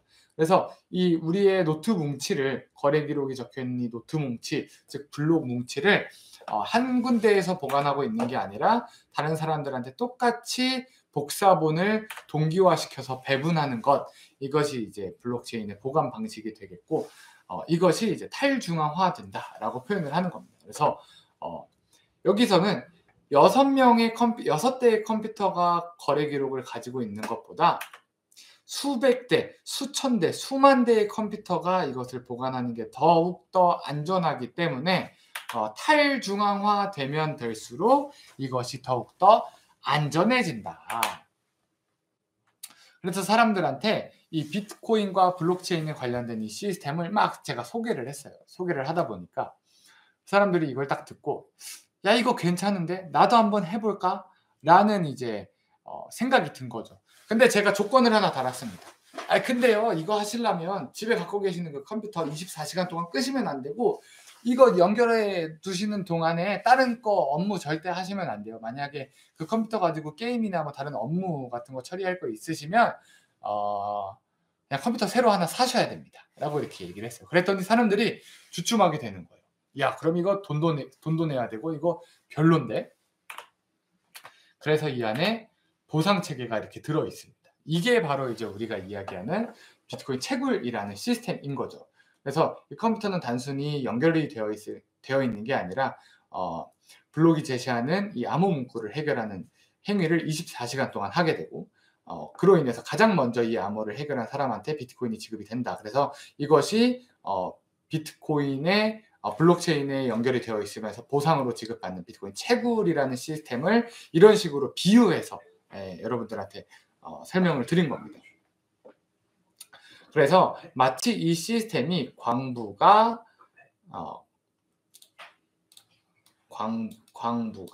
곡괭이질을 광산에 들어가서 해가지고 금을 얻는 행위와 굉장히 비슷하다라고 해서 이게 채굴이 되는 겁니다. 그러면 중요한 거 한 가지, 요거 이제 채굴 시장에 대한 이야기를 빠르게 하면서 여러분들한테 이 시장에 대한 이야기를 도와드리는 게 조금 더 빠를 것 같아요, 오늘. 네. 지금 여러분들 이거 보시다시피 이 암호화폐 비트코인 채굴 시장은 이렇게 양분화되어 있습니다. 그래서 가장 비트코인을 많이 채굴하고 있는 기업을 보유한 나라는 미국이고 비트코인을 가장 많이 채굴하고 있는 나라는 중국입니다. 그런데 이 각 채굴 회사들이 이렇게 비트코인을 열심히 채굴하는 데는 다 이유가 있어요. 근데 그들만의 또 고충도 있기 마련입니다. 이제 지금 보고 계시는 이 자료는 각 회사별로 비트코인을 얼만큼씩 채굴하고 있는지를 보여주고 있는 자료인데 이 자료에 따르면 파운더리 USA는 총 점유율의 31%를 가지고 있다라고 보여주고 있어요. 이 말이 무슨 말이냐면 하루에 새롭게 발행되는 비트코인이 450개씩이거든요. 이 450개의 비트코인 중 31%의 비트코인을 파운더리 USA가 매일매일 가져가고 있다라는 뜻으로 해석할 수 있습니다. 근데 이 회사들은 반드시 해결해야 되는 숙제가 이 지속적인 투자를 만들어내야 돼요. 지속적인 투자. 계속해서 자금을 조달하고 자신들의 몸집을 키워서 경쟁력에서 밀리면 안 됩니다. 왜 그런지 지금 설명을 해드릴게요. 자, 지금 보시는 것처럼 예를 들어서 파운드리 USA의 경우에 총 1일 채굴량이 30%니까 140개의 비트코인, 하루에 총 채굴되는 채굴량이 450개니까 그 중에 30%를 비율을 하면 파운더리 USA의 입장에서는 140개의 비트코인을 얻게 되는 상황입니다. 근데 얘네들이 하루에 운영 비용을 빼고 나서 남는 게 하루의 수익이 되는 거란 말이죠. 근데 얘네는 매일매일 운영 비용을 100개의 비트코인을 사용을 해야 돼요. 그래서 파운더리 USA 같은 경우는 140개 비트코인, 하루에 얻은 140개 비트코인 빼기 운영 비용 100개 빼기 남은 게 40 비트코인. 이게 1일 수익이 되는 겁니다. 근데 어느 날 이 바이낸스 풀의 점유율이 8%였다가 혹은 다른 회사들의 점유율이 확 늘어나서 파운더리 USA의 점유율이 20%로 줄었다라고 가정을 해볼게요. 그렇게 되면 분명히 어제까지만 하더라도 파운더리 USA 입장에서는 아무것도 안 하고 변한 거는 하나도 없는데 어제는 분명 140개의 비트코인이 나왔는데 오늘은 67.5개의 비트코인이 나와요. 그래서 운영 비용을 빼고 나니까 어제는 수익이었는데 오늘은 손해가 생기는 이런 기가 막히는 현상이 발생이 되게 됩니다. 그러다 보니까 이 채굴 회사들이 야, 이거 점유율 싸움에서 지면 안 되겠는데 라고 생각을 하게 되는 거죠. 그러면 그렇게 위기가 왔을 때 포기하면 되는 거 아니야? 돈이 안 되니까 포기하면 되는 거 아니야? 라고 생각하실 수 있지만 여러분들 안타깝게도 비트코인 채굴 시장은 돈이 되는 시장입니다. 이게 돈이 되는 시장이에요. 이 자료에서도 보시다시피 이 비트코인 채굴을 한다는 건요, 이 스포티파이라고 하는 그 기업을 운영하는 것보다 여러분들 명품 좋아하시죠? 에르메스 운영하는 것보다 힐튼 호텔을 운영하는 것보다 더 큰 부가가치를 창출할 수 있는 게 이 비트코인 채굴 시장이다. 그렇기 때문에 채굴을 하는 겁니다. 지금 현재 평균 기준으로 봤을 때는요, 한 개의 비트코인을 채굴하려면 대략적으로 $89,800 정도의 비용이 들어가요. 비트코인 하나 채굴하려면 89,800불이 들어가는데 지금 비트코인 가격이 104,900달러니까 이론상 평균적인 비트코인 채굴업자들은 비트코인 하나를 채굴할 때마다 대략 15,000달러의 수익을 얻고 있다라고 계산이 됩니다. 이렇게 계산을 할 수가 있어요. 근데 이게 문제는 뭐냐면 이게 이렇게 역전이 되는 순간이에요. 비트코인 하나를 채굴하는 데 들어가는 비용이 이때는 이제 2024년 5월 5일 날이고 비트코인 채굴 비용이 94,000달러인데 비트코인 가격이 64,000달러예요. 그러면 비트코인을 채굴하면 채굴할수록 손해인 상황이 생겨나게 되거든요. 이때 이제 어떻게 할 것인가? 이때 이론상 채굴업자들은 한 개의 비트코인을 채굴할 때마다 3만 개의 비트코인을 3만 달러를 손해보는 현상이 발생이 됩니다. 이때는 경쟁력을 확보하거나 비트코인 채굴을 포기하거나 둘 중 하나를 해야 됩니다. 자, 근데 과거에는 안 그랬냐? 과거에도 똑같이 그랬습니다. 2016년도에 있었던 반감기를 또 놓고 보면 이때 당시에는 비트코인의 평균 비용이 976달러고 비트코인 가격이 674달러로 이때도 손해였어요. 근데 상승장에선 어떻게 됐냐? 상승장에선 비트코인 채굴 비용이 3,000달러로 970달러에서 늘어나긴 했지만 비트코인 가격은 19,000달러로 상승을 하면서 하나의 비트코인을 채굴할 때마다 16,000달러의 수익을 얻게 되는 놀라운 산업으로 변모하게 돼요. 그래서 만약에 이 평균적으로 수익이 나지 않는 이 상황에서 수익을 낼 수 있는 회사라고 한다면 상승장이 왔을 때 다른 회사들보다 2배 혹은 3배 그 이상의 레버리지 효과를 낼 수 있는 게 이 비트코인 채굴 시장의 매력입니다. 그래서 여러분들이 경쟁력 있는 회사를 선택을 하는 것이 무엇보다 중요합니다. 무엇보다 중요하다고 볼 수 있어요. 그래서 저희들이 선택한 게 이제 이 클라우드 마이닝이라고 하는 건데 이 클라우드 마이닝의 구조는 이렇습니다. 우리들은 개인 채굴자죠. 제가 여러분들 비트코인 강의 들어주셔서 감사합니다. 그렇기 때문에 여러분들한테 선물로 제가 비트코인 채굴기 하나씩 보내드릴게요 라고 해서 여러분들 집에 비트코인 채굴기 보내드린다고 설치 못 하시잖아요. 저도 못 합니다. 왜냐면 저희는 전문성이 없기 때문이죠. 그래서 만약에 전문성이 있다 하더라도 제가 이걸 비트코인 채굴기를 가지고 저희 집에다가 설치를 하고 돌리는 순간 엄청나게 큰 소음과 엄청나게 많은 열이 발생이 될 텐데 저는 그걸 감당을 할 수가 없습니다. 즉 유지 및 관리에 대한 스트레스를 감당을 할 수가 없어요. 근데 만약에 삼성과 같은 대기업에서 야 우리 비트코인 채굴할 건데 너 관심 있지? 돈 조금 내면은 우리가 같이 껴줄게 라고 하면 같이 하고 싶죠. 그래서 그런 대규모 연합풀에 참여할 수 있게 됐다면 참 좋은데 기왕이면 조금 저렴하게 할 수 있으면 좋겠다라는 게 이 개인 채굴자들의 니즈입니다. 반대로 이 설비 회사 입장에서는 이미 뭐 비트코인 채굴하기 위한 땅이라든지 비트코인 채굴기라든지 아니면은 이것을 안정적으로 전기를 공급받을 수 있는 그런 장소라든지 이런 것들은 이미 다 만들어 놨어요. 근데 아까 제가 설명을 해드렸던 것처럼 지속적인 투자를 만들어야 되는데 사실 기업 대 기업으로 투자를 받기에는 이 시장이 너무 대중화되어 있지 않은 게 현실이죠. 그래서 많은 회사들이 이거를 불특정 다수의 고객들로부터 투자를 받고 싶어 합니다. 하지만 이 설비 회사는 말 그대로 데이터 센터를 구축하고 디지털 마이닝을 하는데 특화되어 있는 회사이기 때문에 이 회사로 직접 다이렉트 투자를 하는 건 불가능해요. 그래서 이런 플랫폼 회사가 중간에 이제 역할을 대신해 주는 겁니다.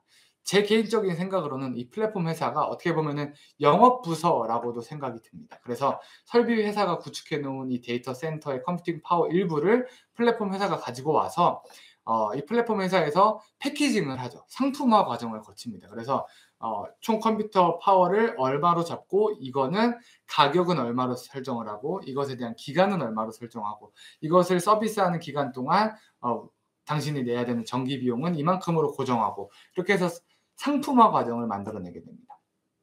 그래서 이 상품화된 이 서비스를 우리 개인 채굴자들은 그 어떤 스트레스도 받지 않고 그냥 구매하기만 하면 되는 이러한 구조가 이제 우리가 지금 하고 있는 이 클라우드 마이닝 구조다라고 여러분들이 이해를 해주시면 되겠습니다. 그래서 좀 핵심만 다루면, 자, 이제 많은 분들이 이런 말씀들을 많이 하시죠. 그 나무가 아니라 그 숲을 봐야 된다. 숲을 봐야 된다. 그래서 저도 제 개인적인 이야기를 잠깐 하면, 저도 나름대로 나무가 아니라 숲을 본 사람이라고 생각을 했습니다. 왜냐면은 예전에 이제 일하던 그 분야가 하얀 곡선을 걷고 있었기 때문에 그것보다는 조금 더 위험하지만 암호화폐 시장에 뛰어드는 게 조금 더 현명한 선택이 되지 않을까라고 해서 조금 위험을 무릅쓰고 이 시장에 들어왔어요. 그렇기 때문에 야, 나도 숲을 볼 줄 아는 정말 좋은 눈을 갖고 있는 사람이구나 라고 생각을 했지만 사실 그렇지 않았죠. 저도 이 안에서 방황도 많이 하고 실수도 많이 하고 실패도 여러 번 겪었습니다. 그러다 보니까 이 시장에서 숲을 보는 건 불가능하겠구나 라는 결론이 들더라고요. 저는 이때부터 이제 시작을 했어요. 첫 번째 동그라미 때부터. 자, 근데 이런 생각들 많이 안 해보셨나요? 내가 이 시장에 진입한 시점이 언제가 됐든지 간에 그때 그냥 비트코인 모아가지고 아무것도 안 하고 그냥 갖고만 있을 걸이라는 생각 안 해보셨어요? 갖고만 있을 걸. 근데 대부분 갖고만 있지 못하죠. 왜 그러냐면 시장은 이렇게 흔듭니다. 각 사이클별로 제가 그 그래프를 잘라온 건데 요게 첫 번째 사이클의 그래프예요. 그리고 이게 두 번째 사이클의 그래프입니다. 그리고 이것이 이제 세 번째 사이클의 그래프입니다. 그래서 우리가 멀리서 봤을 때는 그래 이때 진입해서 혹은 이때 조금 저렴할 때 진입해서 쭉 가지고만 있으면 큰 수익을 벌 수 있겠다라고 생각하지만 실제로는 그게 불가능하거든요. 그래서 설사 그게 맞다고 해도 그래 비트코인 좋아, 나 지금부터 비트코인 모을래 라고 생각을 잘 못하세요. 왜 그러냐면 또 너무 늦었다고 생각을 하시거든요. 비트코인 가격이 올라가면 야, 비트코인 가격이 너무 비싸졌다, 지금 너무 늦었다 라고 생각을 하시고, 또 반대로 가격이 떨어져 있을 때 비트코인 이야기를 하면 뭐라고 하시냐면 야, 비트코인에 대해서 의견도 안 주시고 제 말 듣지도 않으세요. 가격이 떨어지면 듣지도 않고 올라가서 얘기하면 너무 비싸다고 안 하시고. 근데 이 사이클은 계속해서 반복돼요. 반감기를 기준으로 계속해서 반복되는 건 어쩔 수 없습니다. 근데 지금 과연 늦은 거냐 안 늦은 거냐. 자, 요 첫 번째 사이클이죠. 요때 이 시장을 만든 사람들은 저는 괴짜들이 만든 시장이었다라고 생각을 합니다. 괴짜들이. 얼리 어답터들이 만든 시장이지 않았나라고 생각을 합니다. 새로운 기술을 좋아하고 남들이 하지 않는 것 하고. 그렇기 때문에 이때 이제 비트코인 첫 거래가 일어나기도 했고 그렇기 때문에 시장 규모도 아무래도 작을 수밖에 없었습니다. 자, 근데 두 번째 사이클은 누가 만들었냐? 두 번째 사이클은 대중들이, 국민들이 만든 시장이지 않았나라고 생각이 듭니다. 왜냐하면 대한민국에서도 2017년부터 2018년도에 많은 분들이 비트코인을 접하셨고 이때 많은 분들이 이제 암호화폐 시장에 덤벼들었던 건 자명한 사실이기 때문이죠. 자, 그리고 세 번째 사이클 2021년도부터 2022년도 이때는 누가 만든 사이클이었다라고 생각을 하냐면 저는 이때는 기업이 만든 시장이었다라고 생각을 합니다. 그래서 이때 가장 대두됐던 인물이 바로 일론 머스크였지 않았습니까? 그래서 기업들이 공식적으로 비트코인을 구매하고 공격적으로 이 암호화폐 시장에 진입을 하려고 하는 모습을 보였던 시장이 이 세 번째 사이클이었다. 자, 그럼 지금부터는 네 번째 사이클이 찾아올 텐데 이 네 번째 사이클은 누가 만드는 시장이 될 것인가 라고 물으신다면 저는 확실하게 정부와 금융권이 만드는 시장이 될 수밖에 없습니다라고 얘기할 것 같아요. 근거는 어디 있냐면 현물 ETF가 열리면서 금융권에 있는 돈이 자유롭게 이 암호화폐 시장으로 들어올 수 있는 문이 열렸어요. 그리고 두 번째로 트럼프가 미국 대통령으로 당선이 되면서 그리고 전 세계 국가의 많은 새로운 대통령들이 혹은 기존의 정부들이 친암호화폐를 주장하면서 이 정부의 각 국가의 제도적인 이 기조가 굉장히 이 암호화폐 시장을 빨리 잘 육성을 시켜야 된다라는 쪽으로 흘러가고 있기 때문에 지금부터는 그 정부와 금융권이 만들어갈 시장이 되지 않겠는가라고 생각을 합니다. 그래서 이 시장에 돈이 얼마나 더 새롭게 들어올지 모르겠지만 과거와는 비교할 수 없을 정도로 많은 양의 자본이 이 시장으로 들어오지 않겠는가라고 조심스럽게 좀 예상을 해봅니다. 그래서 제가 항상 그 마무리할 때 이런 거를 이야기합니다. 여러분 그 강의를 제가 대면이 아니니까 어떤 분들이 듣고 계시는지 모르는데 이제 저희 부모님 세대는 강남 땅을 살 수 있었던 세대였어요. 강남 땅을 살 수 있는 세대였는데 여쭤봤죠. 아니 강남 땅을 왜 안 사셨습니까? 라고 여쭤보니까 어른들한테도 다 여쭤봤어요. 강남 땅 왜 안 사셨어요? 이 노다지 땅을. 그랬더니 다 모르셨대. 첫 번째 돈이 없었다고 하셨고 두 번째는 다 몰랐다고 하시더라고요. 그래서 만약에 강남 땅이 개발되는 호재가 있다, 100% 확실한 호재가 있다는 걸 여러분들이 아셨다면 사셨을 거예요? 라고 물어보니까 그랬다면 샀을 거예요. 네, 그랬다면 샀을 거예요. 자, 이거 제가 굉장히 좋아하는 드라마인데 그 재벌집 막내 아들이라는 드라마거든요. 여기서 이 꼬맹이가 할아버지랑 딜을 합니다. 딜을. 무슨 딜을 하냐면 이 할아버지는, 안 보신 분들을 위해서, 이 할아버지는 대한민국 최고의 기업의 총수입니다. 그래서 이 손주가 할아버지한테 거래를 제안해요. 할아버지가 갖고 있지 않은 걸 제가 드릴 테니까 저랑 거래 하나 하실래요? 라고 했어요. 그랬더니 할아버지가 야, 나는 대한민국 최고의 기업의 수장인데 내가 대한민국에서 갖고 있지 않은 게 뭐가 있겠냐? 그랬더니 이 손주가 할아버지 서울대학교 법대 졸업장 없으시잖아요. 제가 그거 갖다 드릴게요. 라고 했어요. 그랬더니 할아버지가 야, 좋다. 그거 내가 없네. 그래, 그거 따다 주면 그래. 너한테 뭘 줄까? 라고 물어보니까 이 손주가 뭐라 그러냐면 이 분당 땅 달라고 그랬습니다. 분당 땅 5만 평 달라고 그랬어요. 이 손주는 확실한 개발 호재를 알고 있었습니다. 미래에서 온 소년이었거든요. 그래서 이 친구가 미래에 이제 20살 성인이 돼서 240억이라는 돈을 가지고 이제 에피소드가 펼쳐나가는 그런 드라마인데 이것도 그렇고 강남 땅도 그렇죠. 이 강남 땅 같은 경우는 원래 이런 모습이었다고 합니다. 저는 생전 본 적이 없는 그림이라서 원래는 이런 모습이었는데요. 지금은 이런 모습보다 훨씬 더 발전을 했어요. 그렇죠? 근데 그때 만약에 누군가가 여러분들한테 가가지고요. 강남 땅 개발될 거니까 한 50평이라도 사세요. 라고 했다면 여러분들 귀등으로도 안 들으셨을 거예요. 왜냐면 내가 지금 보고 있는 현실은 이거기 때문에. 이거기 때문에 여러분들 귀등으로도 안 들으셨을 겁니다. 근데 만약에 그게 된다면 여러분들 저라면 뭐라고 답했을 것 같냐면요. 그게 거기 아파트가 들어서 그러면 일단 평탄화부터 하고 와.